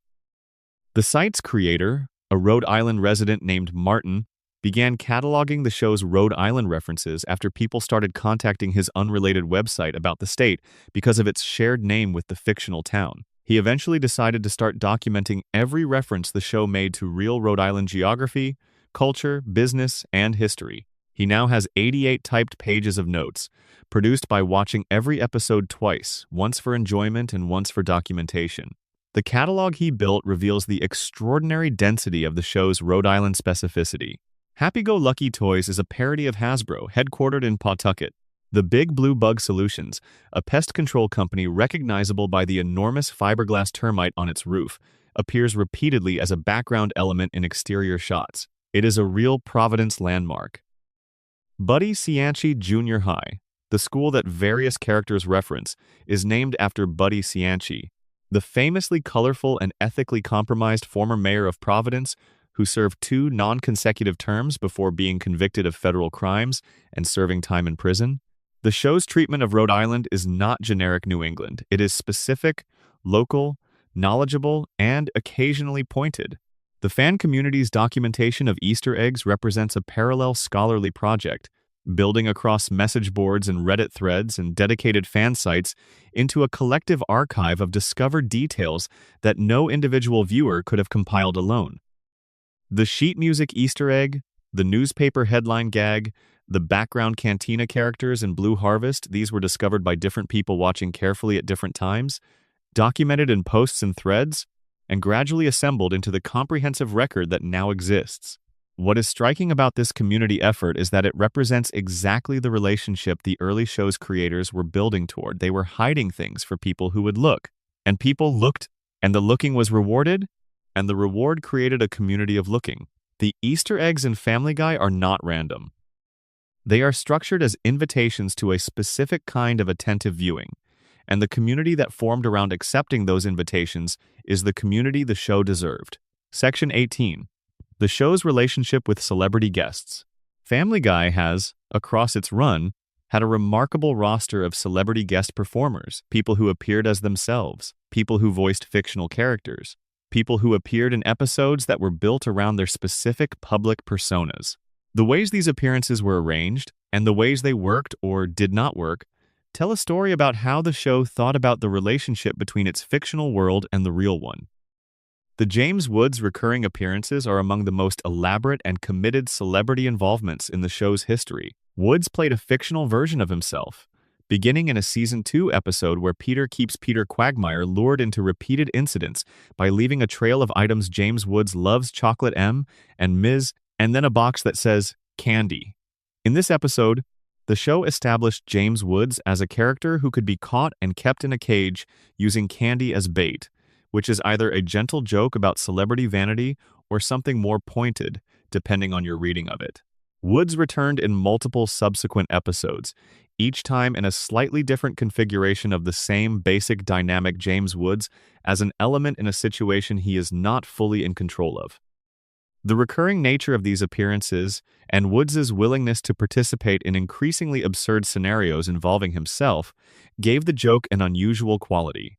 It was both about James Woods, and somehow in collaboration with James Woods, which complicated what the joke was actually saying. Adam West's involvement with the show represents a different kind of celebrity relationship. West joined the cast as Mayor Adam West, a character who shared his name and his specific quality of theatrical grandiosity but was not simply Adam West in the show's fictional world. Mayor Adam West is his own entity, one who has held political office in Quahog for years and who governs with a combination of authority and eccentricity that makes him simultaneously intimidating and ridiculous. West voiced this character until his death in June 2017, and the show's handling of his death, the farewell to the character, was among the more genuinely moving moments the later seasons produced. The fictional mayor Adam West, eulogized by a cartoon family in a fictional Rhode Island town, was a vehicle for a real farewell to a real performer who had given something genuine to the show. Patrick Stewart's recurring vocal contribution as the internal voice of Joe Swanson's baby daughter Susie is one of the show's best-kept surprises, known to dedicated fans, but completely invisible to casual viewers who have no reason to pay attention to the interior monologue of an infant who speaks rarely and quietly. Susie has a rich interior life, expressed in the specific cadences of someone accustomed to Shakespeare and deep space exploration. And the contrast between the character voicing her thoughts and the thoughts themselves, typically ordinary toddler observations, delivered with Shakespearean gravity, is a joke that sustains itself across multiple episodes, without exhausting its premise. Section 19. The World Beyond the Griffin House. Family Guy is, primarily, a show about one family in one house on one street. But the world of the show extends well beyond Spooner Street, and some of the most interesting material in the show's long history involves the supporting characters and locations that surround the Griffins without being of them. The Drunken Clam, the bar where Peter spends a significant portion of his life, is one of the show's most consistently detailed secondary locations. It has a specific geography: the bar itself, the booths, the television that is always on, the specific configuration of stools and tables that becomes familiar in the way that real places become familiar through repeated visits. The show has used the Drunken Clam as the setting for some of its most important conversations, particularly the conversations between Peter, Joe, Quagmire, and Cleveland that establish the texture of their friendship. These four men sitting at a bar talking nonsense is, at the show's best, a portrait of male friendship in working-class New England that is more specific and more honest than the show usually gets credit for. Cleveland Brown, before he was given his own spin-off series The Cleveland Show in 2009, was one of the ensemble's most carefully drawn characters, a man whose primary quality is a specific kind of mild-mannered reasonableness that provides a counterpoint to the general chaos around him. Cleveland's unhurried quality, the patient way he processed situations that would provoke everyone else into immediate action, was based partly on voice actor Mike Henry's particular comedic sensibility and partly on a deliberate writing choice to make one member of the friend group the stable center around which the others orbited. The Cleveland Show ran from 2009 to 2013 and gave Cleveland his own storylines and his own supporting cast in a fictional Ohio city called Stoolbend. The show was not a breakout success, but it provided an interesting perspective on the Family Guy universe, a view from outside Quahog, a view that showed what one of Peter's friends was like when Peter was not around. Cleveland's character, freed from the constraints of being a supporting player in someone else's story, developed dimensions that the parent show had not had occasion to explore. The Quahog News team, Tom Tucker and Diane Simmons, and later Joyce Kinney, with their particular brand of local news self-importance, served across the show's early seasons as a chorus of sorts, providing the community's official narrative of events while the Griffin family lived a parallel, unofficial narrative at ground level. Tom Tucker, voiced by McFarlane, was one of the character types the show handled best in its early years. The local celebrity, the man of medium importance who carries his medium importance with the gravitas of someone used to national attention, who takes the presentation of Rhode Island's news with the seriousness of a war correspondent. The joke was always in the gap between the scale of Tucker's self-presentation and the actual scale of local Rhode Island news. Section 20.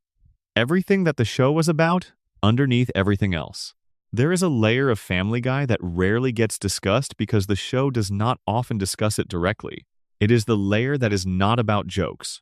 It is the layer that is about what it feels like to be in a family, specifically in the kind of family where love is real and consistent and imperfect and sometimes indistinguishable from its opposite. The Griffin family loves each other. This is easy to miss in the later seasons, when the writers leaned into cruelty as a comedic default and the warmth between characters became increasingly vestigial. But in the early seasons, it was the fundamental organizing principle of the show, the thing that everything else rested on. Peter loved Lois in a specific and genuine way that he was not always capable of expressing clearly. Lois loved Peter in a way that included full knowledge of his limitations and did not require their absence. The kids were annoying to each other in the way siblings are annoying, without actual malice. Brian loved the family in the way that someone who is taken in from the cold loves the household that gave them warmth, with a quality of gratitude underneath the cynicism that occasionally surfaced and always surprised.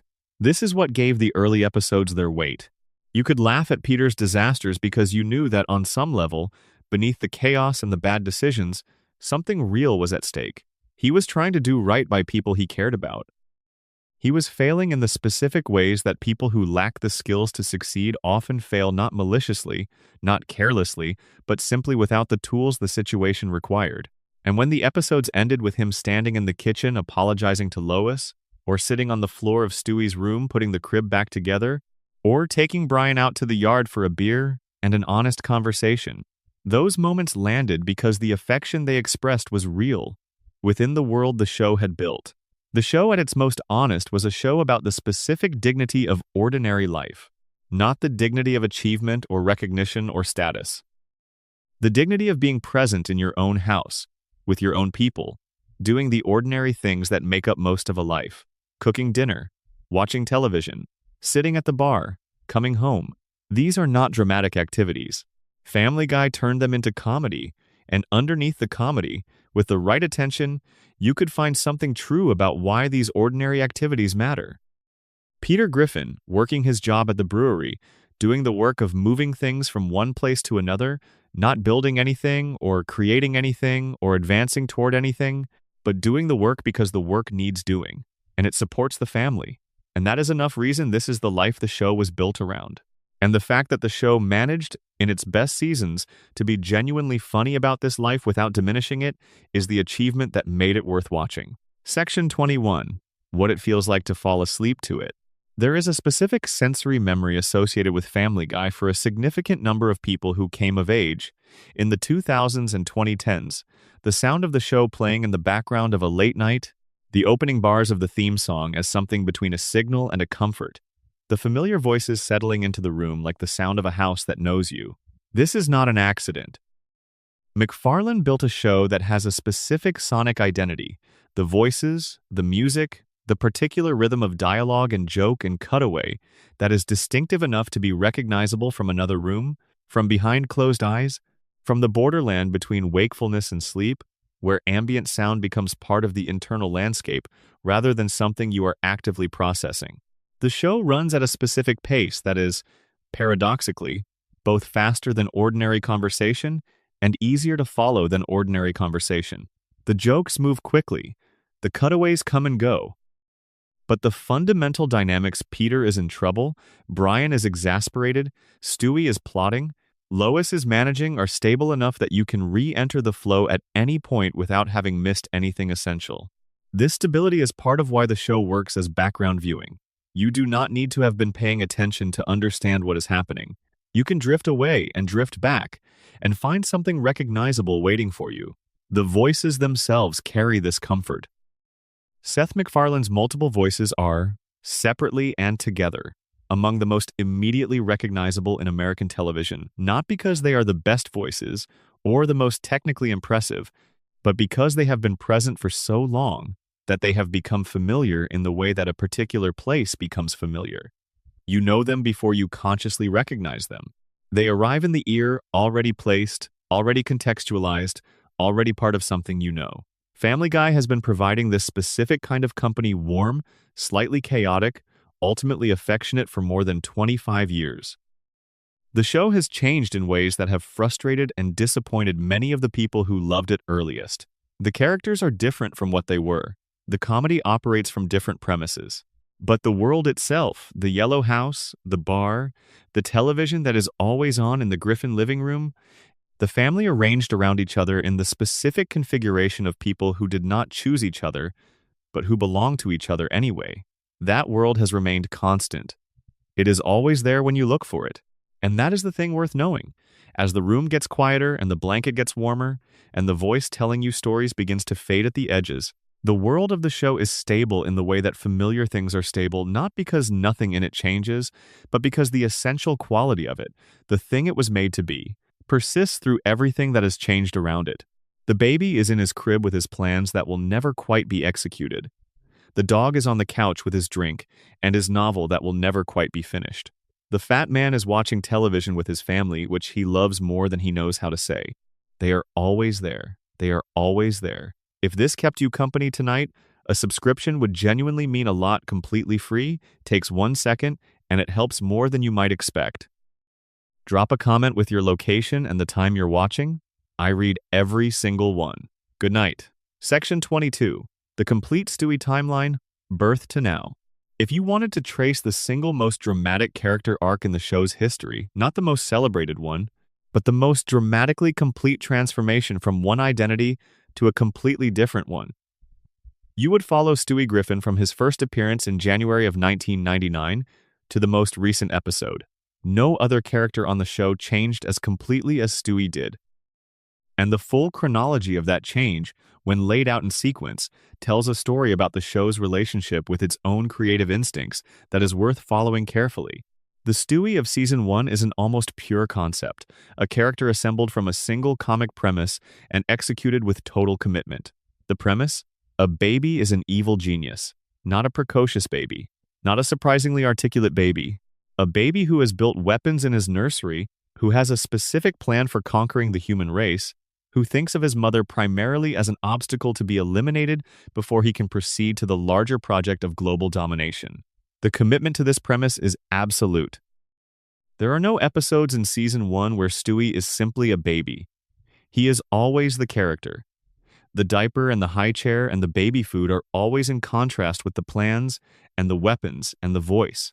What made this concept work was the specific quality of the contrast rather than just its existence. It was not enough to have a baby talking like a villain. Plenty of shows had done variations on that joke. What the show did that was different was refuse to wink at it. Stewie was not performing evil babyhood. He was an evil baby. His plans were real within the world of the show. His weapons functioned. His time machine would eventually actually work. The commitment to treating the premise seriously, even while finding comedy in it, is what gave the early Stewie scenes their specific energy. Season 2 began the first subtle expansions of this concept. Stewie still wanted to take over the world. He still plotted against Lois. But the writers began adding small moments of personality that sat alongside the evil genius baseline without replacing it.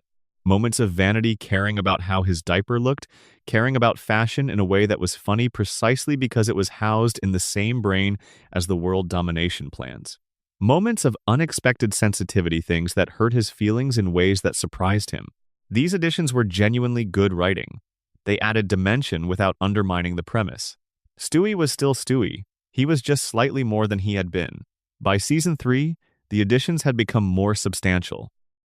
Stewie's friendship with Brian was emerging as a genuine relationship, not just Brian as one of the few people who understood him, but Brian as someone Stewie actually chose to spend time with. The Road to Rhode Island episode, which sent the two of them cross-country in search of Brian's biological mother, established the emotional register of this relationship with enough specificity that it felt real. Stewie was not the same character in this episode as he was when plotting against Lois. The flexibility was expanding. Season 4 brought the revival of the show and a more deliberate shift. The writers, approaching the character after the cancellation break, made explicit decisions about where to take him. MacFarlane and the staff felt that the evil baby concept had been explored thoroughly enough. They felt there was nowhere else to go with it. This is a debatable position. The show subsequently ran many more seasons of a softened Stewie than it ever ran of the original, which suggests there was significant creative runway available, but the decision was made. The world domination plots became less frequent. The Lois assassination attempts became rare and then effectively ceased. The show began exploring Stewie's identity, his emotional life, his relationships.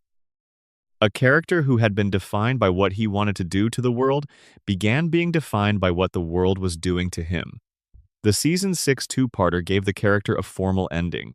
Stewie kills Lois, takes over the world, inhabits the life he has been working towards since season 1, and then the whole thing is revealed as a simulation, as something that happened on a computer rather than in reality. It is a technically clever ending to the original concept. It allows the writers to dramatize the completion of the premise without actually completing it to have the story without the consequences. The reset button is structural in this episode rather than incidental, and using it as the concluding mechanism for the show's most original character concept is a choice that has been argued about ever since. What followed was a different character in the same body. The later Stewie is genuinely likable. His friendship with Brian produces some of the show's most emotionally affecting material. His vulnerability, the things he is afraid of, the identity questions he struggles with, the way his extraordinary intellectual capabilities sit alongside very ordinary emotional needs, makes him accessible in a way the original Stewie was not. The original Stewie was magnificent and unreachable. The later Stewie is someone you might actually know. Whether that trade was worth making depends on what you valued most about the character in the first place. Section 23. The long list of things that were almost different. Television is a medium of near misses and might-have-beens. Every show that exists in its current form contains within it a ghost archive of the show it almost was, the casting decisions that were not made, the story ideas that were rejected, the creative directions that were considered and abandoned. Family Guy has accumulated a particularly rich archive of these alternative histories across its long run. The most consequential near miss in the show's history is the MAD-TV alternative, the version of events in which McFarlane's animated creations remained inserts for a sketch comedy show rather than becoming a series of their own. If Fox had not redirected the project from Mad TV inserts to a standalone series, the Griffin family would never have had a home. The characters might have appeared in a handful of short pieces, been noted as clever, and then disappeared when the inserts were phased out. McFarlane would have continued developing other projects. The specific version of Family Guy that premiered on the 31st of January 1999 would not exist. The Brian casting near miss William H. Macy reading for the character during the original audition process represents a different kind of alternative history. Macy's Brian would have been a very different character. Macy is a performer associated with a specific quality of quiet dignity under pressure, of characters who find their equilibrium through the sustained effort of holding themselves together. A Brian, voiced by Macy, would probably have had more gravitas and less acidity, more of the quiet weariness, and less of the sardonic observation. Whether that would have been better or worse is impossible to say, but it would have been different in ways that rippled through the entire dynamic of the show. The voice of Stewie was nearly given to someone else. McFarlane has said in interviews that he was uncertain for some time whether Stewie's voice, the specific Rex Harrison-influenced British accent, was the right choice, and that there were discussions about alternative approaches to the character. The version of Stewie with a different voice is impossible to imagine now, so thoroughly has McFarlane's specific performance become identified with the character.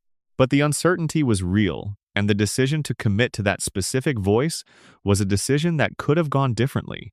The show was nearly canceled permanently, not just temporarily. The two actual cancellations in 2002 represent documented history, but there were also moments during the revival process when the renewal could have fallen through, when Fox's recalcitation could have stalled at a lower level of commitment, producing a shorter order or a less prominent slot or a set of conditions that made the revival less commercially viable. The comeback story that actually happened was not the only possible outcome of the conversations that produced it. In the writing process, countless episode ideas were developed and then abandoned. Some of these have been referenced in interviews and commentary over the years, episode concepts that were pitched, developed to some stage of the process, and then rejected for reasons of taste or timing or commercial sensitivity or simple quality control.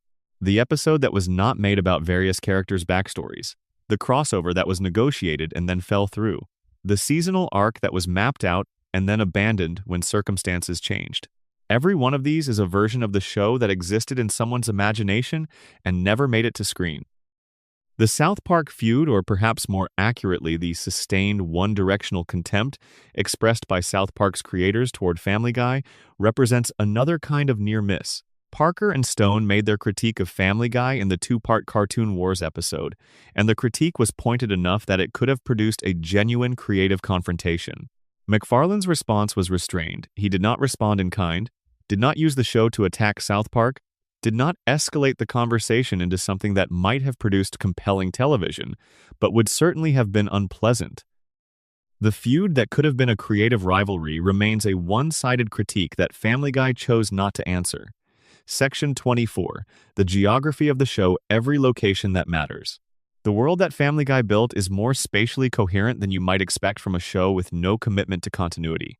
The locations recur. The relationships between them are consistent. The geography of fictional Rhode Island has been mapped enough times by dedicated fans that a reasonably complete chart of the town exists. The Griffin House at 31 Spooner Street is the show's primary location, and its internal geography, the living room, the kitchen, the upstairs bedrooms, Peter and Lois's room, the kids' rooms. Stewie's nursery has been shown in enough detail across enough episodes to construct a mental floor plan. The house is modest, appropriate to Peter's income level, comfortable in the specific way that familiar houses are comfortable. The living room couch, Peter's recliner, the television, these are the furniture of a life, and the show returns to them episode after episode until they acquire the specific resonance of objects that have witnessed significant amounts of living. Stewie's room is the most narratively significant single space in the house. In early seasons, it reads as a nursery on one level and an armory on another, the crib and the toys and the colorful walls as surface, the machinery and the weapons as substrate. The show depicted the room in enough detail to establish a consistent geography. The window, the crib's position relative to the door, the places where specific pieces of equipment were typically located. The time machine lives in this room. The various weapons are stored here. A baby's nursery contains, in the show's fiction, more destructive capacity than most military installations. The Drunken Clam is the show's primary secondary location, the place where Peter and his friends go to talk and drink and process whatever has happened in the episodes that precede the bar scenes. It has been shown in enough detail and enough different contexts that it feels like a real place. The specific stools, the specific configuration of the bar, the television that is always on in the background showing something that nobody is paying attention to. The bar is where the show's male friendships live, where the conversations happen that move the episode's emotional dynamics forward. The Pawtucket Patriot Brewery, where Peter has worked for most of the show's run, is a fictional enterprise based loosely on the actual brewing industry that exists in the greater Providence area.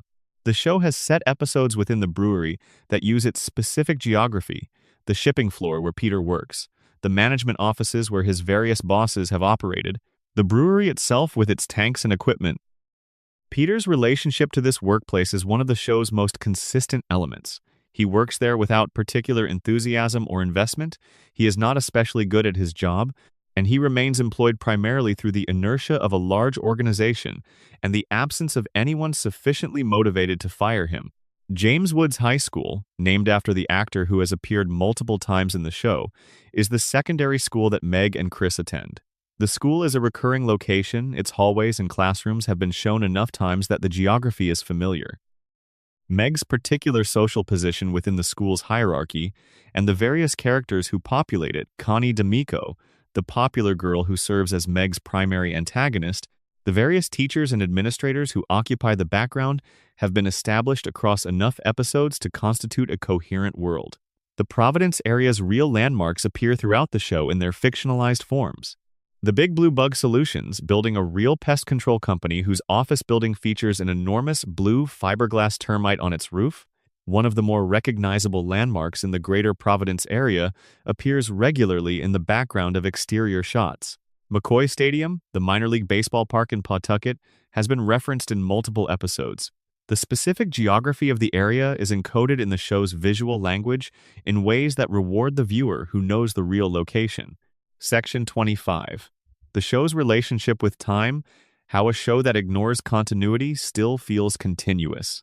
One of the stranger aspects of Family Guy's long run is that the show operates with almost no formal continuity. Characters do not age, events do not stick, decisions that would change the world of the show are reversed or ignored in subsequent episodes, and yet the show nevertheless feels continuous. There is a Family Guy that you carry with you across all its seasons. The characters feel like people you know rather than characters you watch. The world feels inhabited rather than invented. This quality continuity without continuity is one of the more interesting structural achievements in the show's history, and it is worth thinking about how it was produced. The mechanism is not plot continuity. The show makes no serious effort to maintain a consistent timeline. Characters die and come back. Relationships that should be permanently altered return to their original configurations. Information that would change who a character is gets forgotten between episodes as a matter of policy rather than accident. The mechanism is character continuity, the sense that even across all the inconsistencies, you know who these people are. You know how Peter will respond to a situation before he responds to it. You know what Brian wants and why he cannot have it. You know what Stewie fears and values even when the show treats those fears and values inconsistently. The characters are known quantities in a way that transcends any individual episode's specific content. This is a kind of characterization that works through accumulation rather than development. The characters do not change, at least not in the early and middle seasons, but they deepen.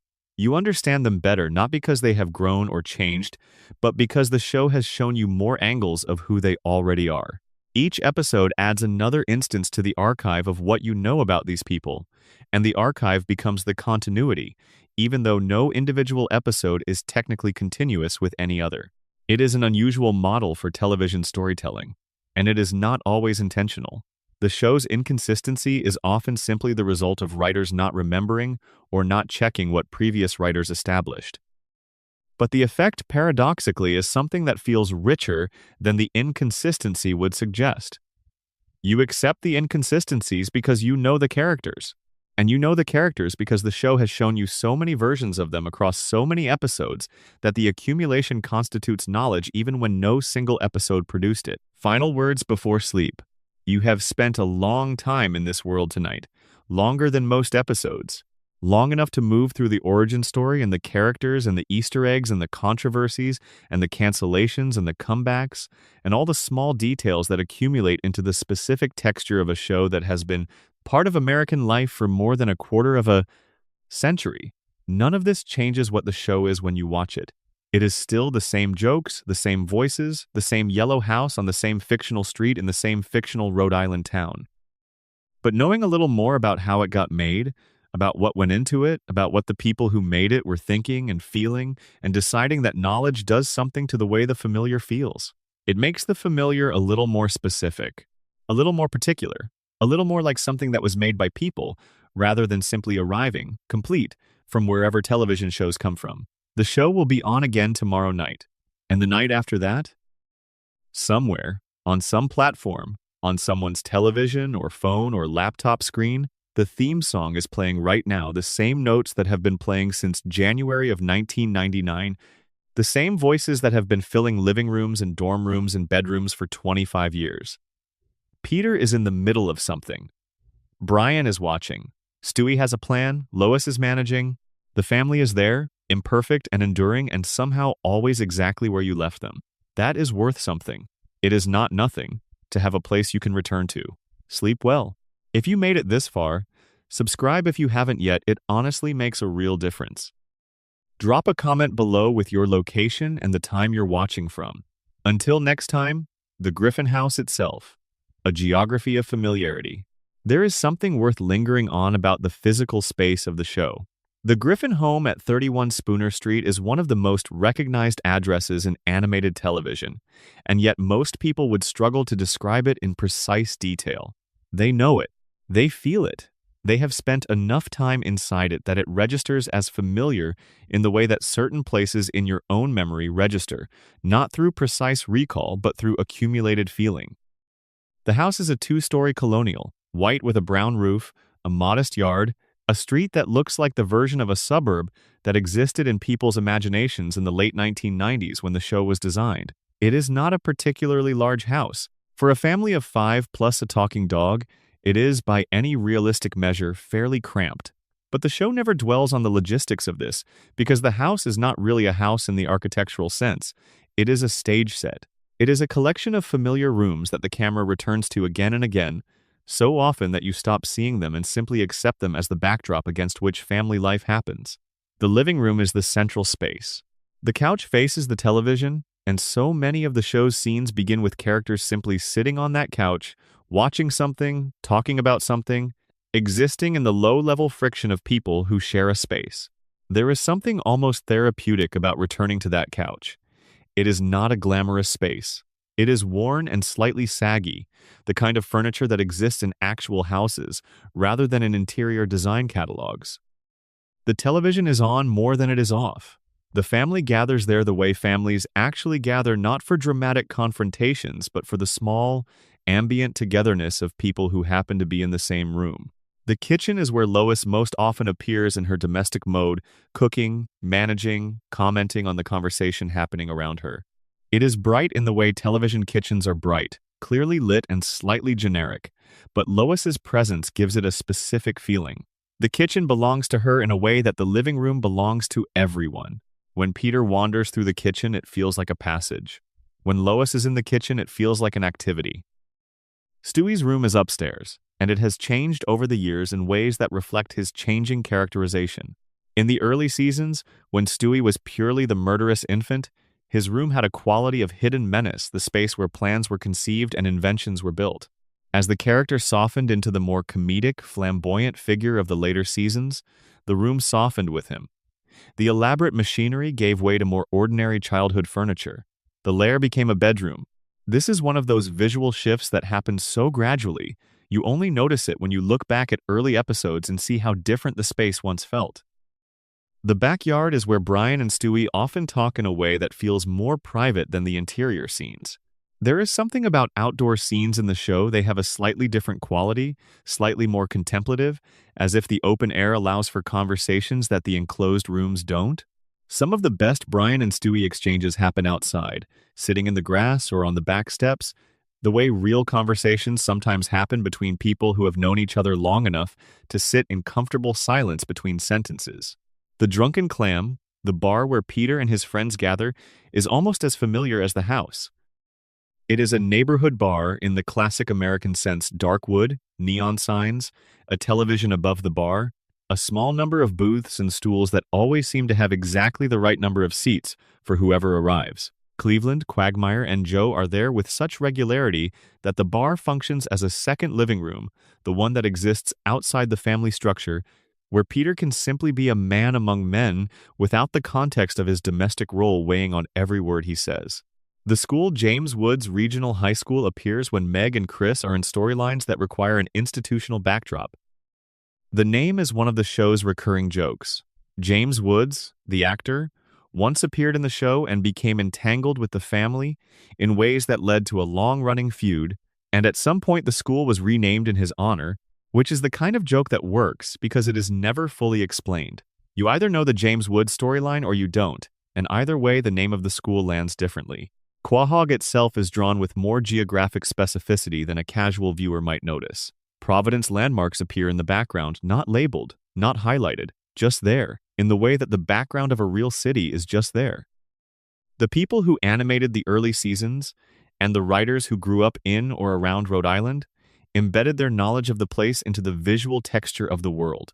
This is one of those forms of care that doesn't announce itself, but that contributes to the feeling that Quahog is a place rather than simply a backdrop. The fictional businesses and institutions of Quahog, the Pawtucket Brewery where Peter works, the Happy-Go-Lucky Toy Factory from the earliest episodes, the various restaurants and stores and churches that appear and disappear across the run, give the town a kind of accidental depth. Not every business appears more than once. Some are clearly invented for a single episode's joke and never return. But cumulatively, they create the impression of a town with more life than any single episode shows, the way a real place always has more going on than you can see from any single vantage point. It is worth thinking about why these spaces feel so comfortable to return to. Part of it is simply repetition. Any space you visit enough times becomes familiar. But part of it is that the spaces of Family Guy are designed, consciously or not, to be legible in a specific way. They are not aspirational spaces. They are not the gorgeous apartments of characters who somehow afford things their jobs shouldn't allow. They are modest spaces, slightly worn, filled with the ordinary furniture of ordinary life. And there is something restful about that. something that doesn't demand anything from you. You don't watch The Griffin House and feel inadequate about your own house. You watch it and feel something closer to recognition. The spaces of the show reflect back a version of domestic life that is not glamorized, not idealized, just rendered in amber light and familiar angles and the sounds of a family that is always, somehow, still there. The sound of Family Guy music, theme, and the sonic world of Quahog. Very few television themes are as instantly recognizable as the Family Guy theme song. The moment those first notes play the cheerful, slightly old-fashioned big band sound, the voice is coming in with the lyrical opening something in the listener's brain shifts. It is not quite nostalgia, it is something closer to arrival. The theme announces that you are about to enter a specific world, and the music is the door. The theme song was composed by Walter Murphy, who has been with the show since the beginning. Murphy is an interesting figure in the context of the show's musical history, a classically trained musician whose most famous work before Family Guy was a 1976 disco arrangement of Beethoven's Fifth Symphony called A Fifth of Beethoven, which became a major hit and appeared in the film Saturday Night Fever. The distance between a disco Beethoven arrangement and an animated family sitcom theme is large in some ways and small in others. Both require the ability to take existing musical ideas and transform them into something that works in a specific commercial context. Murphy has spent his career doing exactly that. The theme itself draws from the tradition of Golden Age Hollywood musicals and the big band sound of mid-century American entertainment. It is deliberately retro in a way that matches the show's nostalgic sensibility, the show that is always referencing the past, always pulling from the archive of American popular culture, naturally has a theme that sounds like it comes from that archive. The vocal performances on the theme, with Seth MacFarlane and other cast members singing, are polished in a way that emphasizes the musical theater quality of the sound. It is not a rock theme. It is not an indie theme. It is a showbiz theme, and it signals from the very first moment that this is a show that takes its entertainment seriously. Murphy's work throughout the show goes far beyond the theme. He scores each episode, and his scoring style reflects the same retro sensibility, big band jazz, orchestral swells, musical theater underscoring, occasional forays into other genres when the scene calls for it. The music of Family Guy is one of those elements that viewers absorb without necessarily noticing, but that contributes enormously to the show's emotional texture. When a scene is funny, Murphy's music tells you it is funny in a specific way: the rimshot timing, the comedic stings, the way the brass section punctuates a punchline. When a scene is oddly sincere, the music shifts to match, and the shift itself creates an emotional effect that the dialogue alone might not achieve. The show has also produced a remarkable number of original songs over its run, and many of them are genuinely well-crafted pieces of musical comedy. Road to Rhode Island, from the first Brian and Stewie road trip episode, is written in the tradition of classic musical theater duets. It has verses and a chorus, harmonic movement, lyrical jokes that work on the rhythm of the music. You've Got a Lot to See, from the same episode, is a gentle, genuinely moving piece that lands with more emotional weight than a comedy show about an animated infant and his dog ought to be able to produce. Seth MacFarlane is himself a genuinely accomplished singer, which is something that surprises people who know him primarily as a voice actor and television producer. His singing voice is in the classic American crooner tradition: warm, smooth, technically controlled, suited to the kind of jazz standards and musical theater repertoire that Murphy's scoring draws from.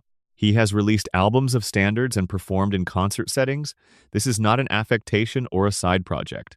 It is a real artistic capability, and it shapes the musical identity of the show in ways that go beyond any single episode's original song. The relationship between the show and its musical comedy moments is also worth examining. Family Guy has produced extended musical sequences that would feel excessive in most comedies: full production numbers, Broadway-style staging, multi-part compositions, but that work within the show's logic because the show has never been shy about its theatrical influences. The musical numbers are not interruptions to the show's style. They are expressions of it. They are the show doing the thing it loves to do, which is to take the form of classic American entertainment and inhabit it completely, straight-faced, committed, and technically proficient. There is also the question of the show's ambient sound design, the way Quahog sounds when no one is talking. The background noise of the town, the ambient audio of the Griffin House, the sounds of a neighborhood going about its business. This is another area where the show's craftsmanship is largely invisible. Good sound design is like good editing. You notice it most clearly in its absence. When the ambient sound is right, the world feels inhabited. When it is wrong, the world feels empty. Quahog feels inhabited, and part of that is the sound of it, the traffic and wind and household noise that fills the space beneath the dialogue. Ron Jones, who composed the music for the first 5 seasons before his contract was controversially not renewed, brought a slightly different sensibility to the show's early musical identity. His work was more overtly cinematic in places he was willing to play scenes with more earnest emotional scoring than the later seasons typically allow. Some of the early episodes' most effective moments work in part because Jones's music commits to the emotion rather than undercutting it. His departure is one of those behind-the-scenes changes that viewers rarely know about but that contributes to the slightly different feeling of post-revival Family Guy compared to the earliest episodes. The sound of the show is, ultimately, one of the reasons it works so well as something to listen to while drifting toward sleep. The voices are familiar. The music is warm and slightly nostalgic. The ambient sound is domestic in a way that mimics the sounds of a home. There is nothing jagged or harsh in the sonic world of Quahog, even when the jokes are. The production is smooth, well-mixed, consistently pleasant to the ear. You can close your eyes and follow the show entirely through sound, and the sound alone will carry you through the world of the show without confusion. This is not an accident. It is the result of decades of production refinement, of a creative team that understands how their show sounds and has worked to make it sound the way it does. The music and the sound design of Family Guy are not secondary to the writing. They are part of the writing. They are part of what makes the show feel like itself. Brian Griffin, the character who carries the most weight. There is an argument to be made that Brian Griffin is the most important character in Family Guy. Not the funniest, not the most memorable in the way that Stewie or Peter is memorable, but the most important structurally and emotionally. Brian is the conscience of the show, the character through whom the show's sincere moments are most often routed. The figure whose presence in a scene signals that something real might be about to happen. Seth MacFarlane has said in various interviews that Brian is the character he feels closest to, the character whose voice comes most naturally, who requires the least performance and the most honesty. This tracks with the way Brian sounds on screen. Where Peter's voice is a creation, a character voice with a specific regional accent, and a particular quality of exaggerated frustration, Brian's voice is simply MacFarlane talking. The warmth in it, the intelligence, the slight undercurrent of melancholy. These are qualities that feel personal rather than performed. Brian is a failed writer. This is one of his defining characteristics, and it is played with a consistency that gives him a kind of tragic dignity. The novel that he has been working on for years and never finishes, the screenplays that go nowhere, the literary aspirations that collide with his actual life as a family pet, this is comedy material. But it is also something more than comedy. It is a portrait of the specific failure mode of intelligent, ambitious people who want to make something that matters and find themselves unable to bridge the distance between what they imagine and what they can produce. The dog format allows the show to do things with Brian that it couldn't do with a human character. A human character with Brian's combination of intelligence and dysfunction would be insufferable. The pretentious, failed intellectual is one of fiction's most irritating character types. But Brian is a dog, and the incongruity of a dog reading Dostoevsky, or ordering a martini, or attending a cocktail party creates enough comic distance that the pretension becomes endearing rather than annoying. You laugh at Brian's aspirations and feel for him at the same time, which is a difficult balance to maintain across multiple seasons. Brian's relationship with Stewie is the emotional core of the show in its best moments. The pairing works because the characters complement each other in unexpected ways. Stewie has the certainty and the plan. Brian has the doubt and the history. Stewie's confidence is a kind of innocence. He knows what he wants, and pursues it without the self-consciousness that makes adult human life so complicated. Brian's uncertainty is the product of experience. He has wanted things and not gotten them, tried things and failed, and the residue of that is a tentative quality that makes his moments of genuine joy more moving than they would otherwise be. The episode Brian and Stewie, which aired in 2010, is often cited as the best episode the show has produced. It is a bottle episode. The two characters are locked in a bank vault over a long weekend and simply talk. There are no cutaway gags, There are no other characters. There is no B-plot. The episode is 30 minutes of two characters in a room, and what emerges from that constraint is something closer to a genuine play than to what Family Guy usually is. Brian admits things about his loneliness and his failures. Stewie admits things about his need for Brian. The episode ends with a moment of genuine emotional weight that the show almost never allows itself. It remains an outlier in the show's catalog, an experiment that succeeded so completely that it was never quite repeated. Brian has also been at the center of the show's most controversial storytelling decision, his death in season 12. In an episode that aired in November 2013, Brian was killed by a car in a scene that was played completely straight. The family mourned. A new dog, Vinny, voiced by Tony Sirico of Sopranos fame, was introduced as a replacement. Viewer reaction was immediate and intense social media responses, petitions, news coverage, the kind of audience response that typically accompanies the death of a beloved character on a prestige drama rather than an animated comedy. 3 episodes later, Brian was brought back via time travel, and the show largely pretended the whole thing hadn't happened. What the episode revealed, unintentionally, was how much Brian matters to the audience. The show can do anything to Peter. It can injure him, humiliate him, send him through absurdist scenarios that bear no relationship to anything that came before. But killing Brian crossed a line that the audience had not previously known existed. Brian is the character the audience has invested in emotionally. Even viewers who would not describe themselves as particularly emotionally invested in animated television. His death felt like a genuine loss in a way that nothing else the show had done had felt. His return felt like relief.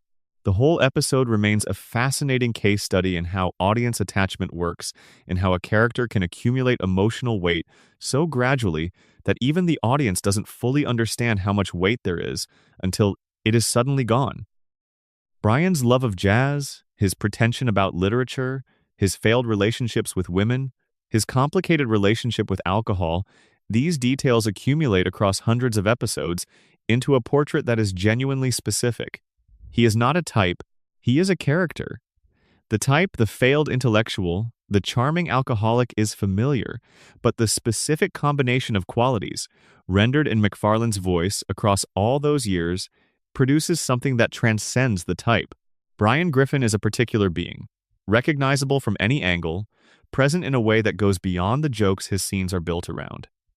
He is also one of television's better depictions of loneliness. Not loneliness as melodrama, not loneliness as complaint, but loneliness as a condition that intelligent, sensitive people often live with as a kind of background radiation always there, usually manageable, occasionally unbearable. Brian's loneliness is comic in presentation but real in substance, and the show is smart enough, at its best moments, to let both things be true at the same time. Meg Griffin and the show's complicated relationship with its own character. Meg Griffin deserves more attention than she usually receives in discussions of the show. She is the character most consistently used as the target of the show's cruelty, and the way the show treats her is interesting precisely because it is so consistent and so deliberate. Meg is the punchline that never changes, the character whose presence in a scene often signals that she is about to be dismissed, insulted, or ignored. And yet, across the show's run, the writers have occasionally done something more interesting with Meg, something that acknowledges the cruelty and asks what it means. The casting history is significant. Lacey Chabert, who voiced Meg in the first season, brought a certain quality to the character, younger seeming, more earnest, more nakedly hopeful in her social ambitions. When Mila Kunis took over for the second season, and has remained in the role ever since, the character shifted. Kunis's Meg is slightly more sardonic, slightly more self-aware, with a resignation to her family's treatment of her that Chabert's version didn't have. The voice change happened because Chabert's schedule on Party of Five conflicted with the production schedule, and the show recast rather than work around the conflict. The remarkable fact of Mila Kunis's casting is that she was 16 years old when she auditioned. She told the producers she was 18, which is the story that has been confirmed and repeated in various interviews, and she got the part. She was already playing Jackie on That 70s Show, another role that required her to project a certain knowing quality. What she brought to Meg was something similar, a character who knows she is being treated badly and has made a complicated peace with it. Meg's treatment by the show is not the same as the show endorsing that treatment. This is a distinction that the show has, at moments, worked to draw. Episodes that give Meg actual depth her relationship with Brian in certain episodes. The episode where it is revealed that the family's mistreatment of her is a kind of pressure valve for their own dysfunction. The episodes where she finds communities that accept her. These are the show working to complicate the joke that Meg's existence represents. The episode Screams of Silence, the story of Brenda Q, is one of the show's most tonally unusual. It addresses domestic violence in a way that is played almost entirely straight, and its seriousness creates a kind of dissonance with the show's usual approach. But the episodes that deal directly with Meg's mistreatment are the more interesting ones, because they are the show examining its own joke.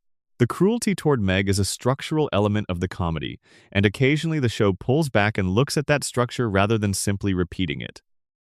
There is also Meg's voice actor herself, who has been with the role since 2000 and has spoken in interviews about the character with genuine affection and thoughtfulness. Kunis has talked about what it means to play a character who is defined by exclusion, and her observations about Meg are more nuanced than the character's surface role in the show's comedy might suggest. She sees Meg as a character who has something real going on beneath the punchline, and the best episodes find ways to surface that reality without abandoning the comic function the character serves. The family's collective dismissal of Meg Peters' hostility, Lois's comparative indifference, Chris's occasional cruelty is played as comedy, but it is also a fairly accurate portrait of how the least powerful member of a family unit absorbs the stress of everyone around them. Meg functions as the show's scapegoat in the anthropological sense, the figure onto whom the group's tension is displaced, whose suffering allows the group to maintain its cohesion. The show never makes this explicit, but the dynamic is there for anyone who looks at it carefully. In the later seasons, Meg has occasionally been allowed to express anger about her treatment in ways that the show plays as both comedic and, oddly, vindicating. There are episodes where Meg turns, where she refuses the role she has been assigned, and in those episodes, she is briefly the most interesting person on screen. The moments don't last. The show always returns her to her established position, but they suggest that the character has more range than the joke requires, and that the writers know it. The franchise extended spin-offs, crossovers, and the universe beyond Quahog. Family Guy did not remain a single show. It generated spin-offs, conducted crossovers, and became the seed of an extended creative universe that occupied a significant portion of Fox's Sunday night animation block for years. Understanding the show's broader legacy requires understanding what grew from it and what that growth reveals about the original. The Cleveland Show, which ran from 2009 to 2013, was the most direct spin-off. Cleveland Brown, one of Peter's core group of friends, had been a supporting character since the beginning, quiet, gentle, often the straightest of the straight men in scenes at the Drunken Clam. The spin-off moved him to Virginia, gave him a new wife and blended family, and built a sitcom around him. The show had a modest run and developed its own comedic identity, though it never achieved the cultural footprint of the parent show. When it ended, Cleveland returned to Quahog as if the spin-off had not happened, and the show has mostly avoided drawing attention to the extended absence that the spin-off represented. American Dad, created by MacFarlane with Mike Barker and Matt Weitzman, premiered in 2005 just as Family Guy was returning from its cancellation. It is the spin-off that most clearly represents MacFarlane developing in a different direction. The humor is different, the characters are different, the show's relationship to its own sentimentality is different.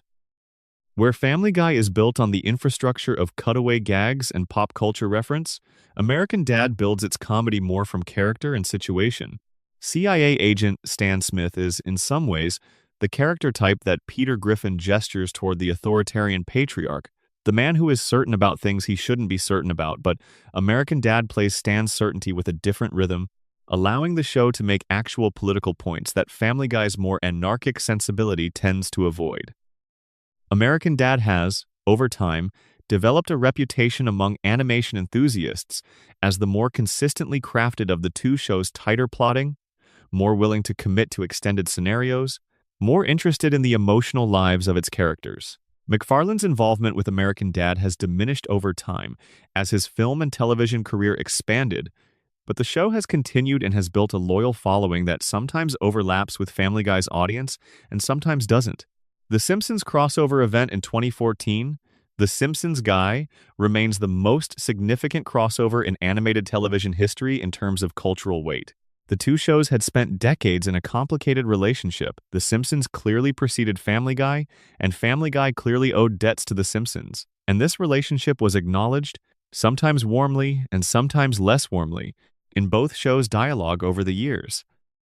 The crossover brought the Griffins to Springfield and allowed the two families to interact, and the resulting episode was a genuinely interesting artifact. The episode was written by Rich Appel, who had worked on The Simpsons before moving to Family Guy, which meant it had someone in the room who understood both shows from the inside.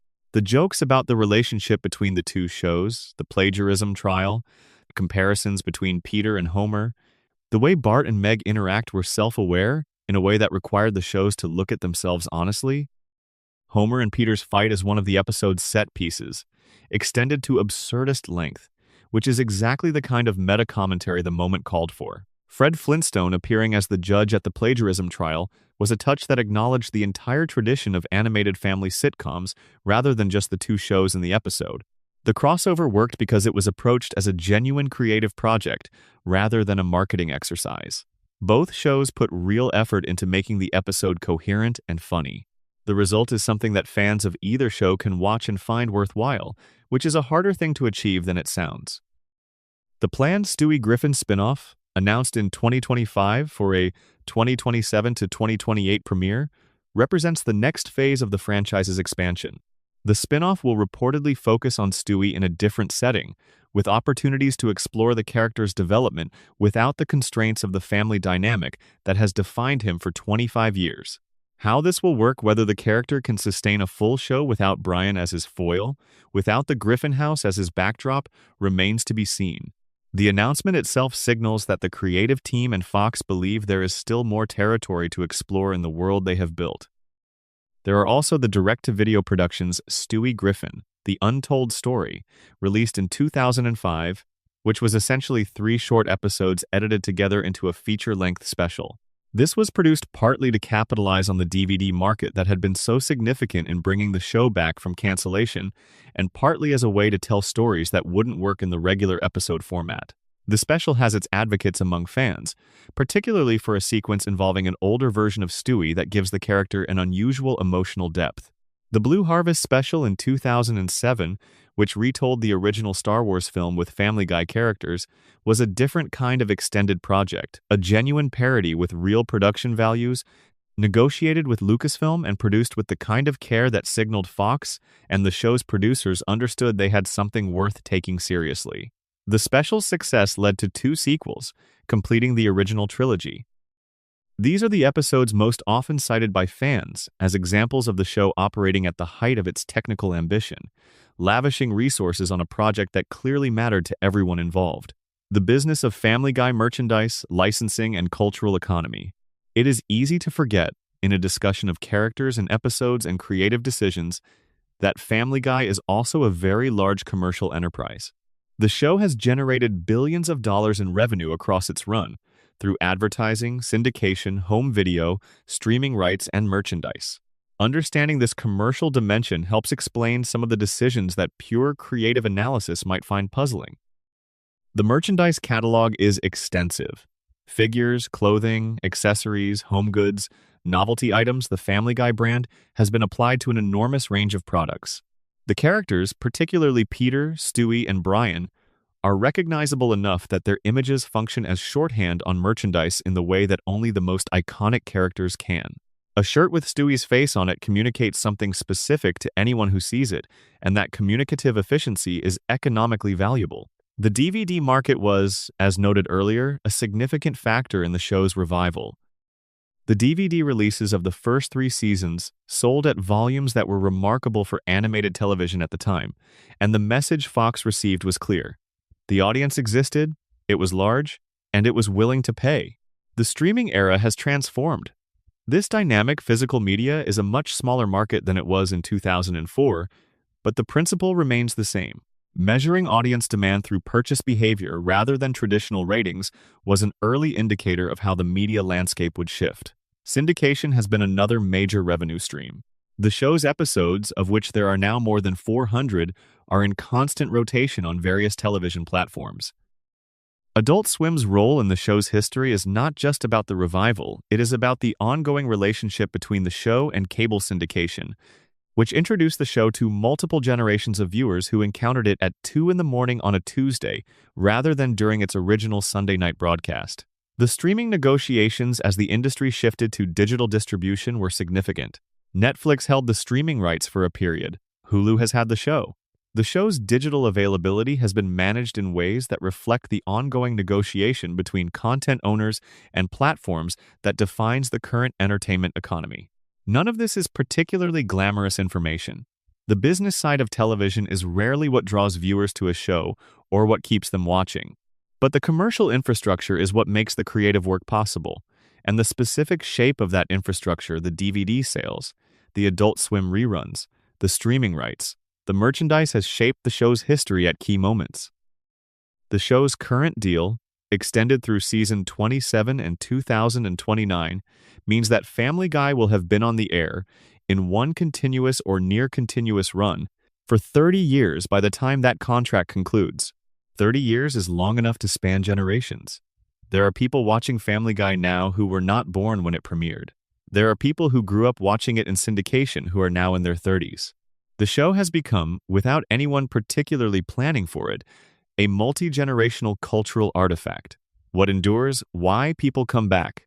The question that underlies everything else is, why does the show endure? Not just survive, many shows survive longer than they should through contractual obligation and network inertia.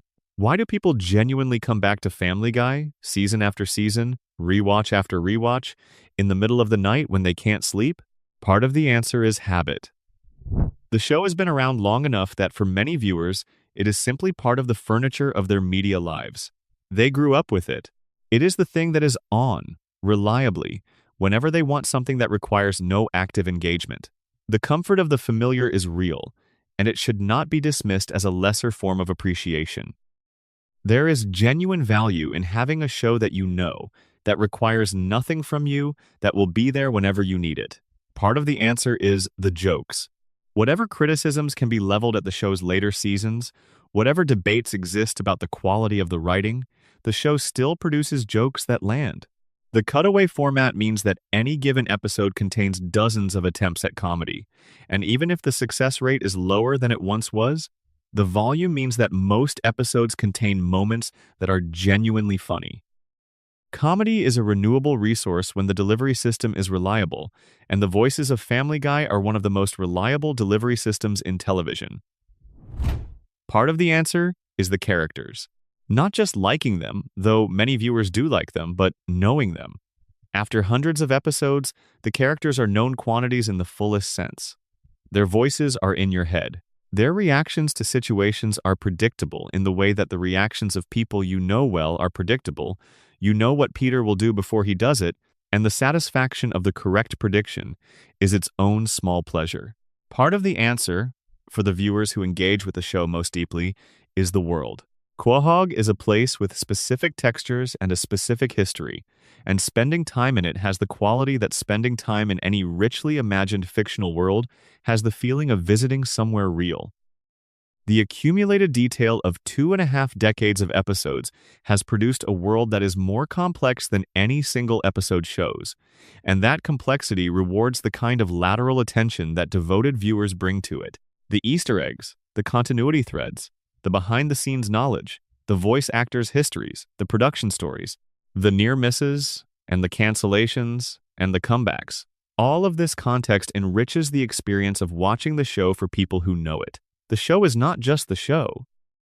It is the show plus everything that went into making it, plus everything that has been written and said and discovered about it, plus the specific personal history that each viewer brings to it. That is what you have been doing tonight, in this long, slow journey through the world of Quahog.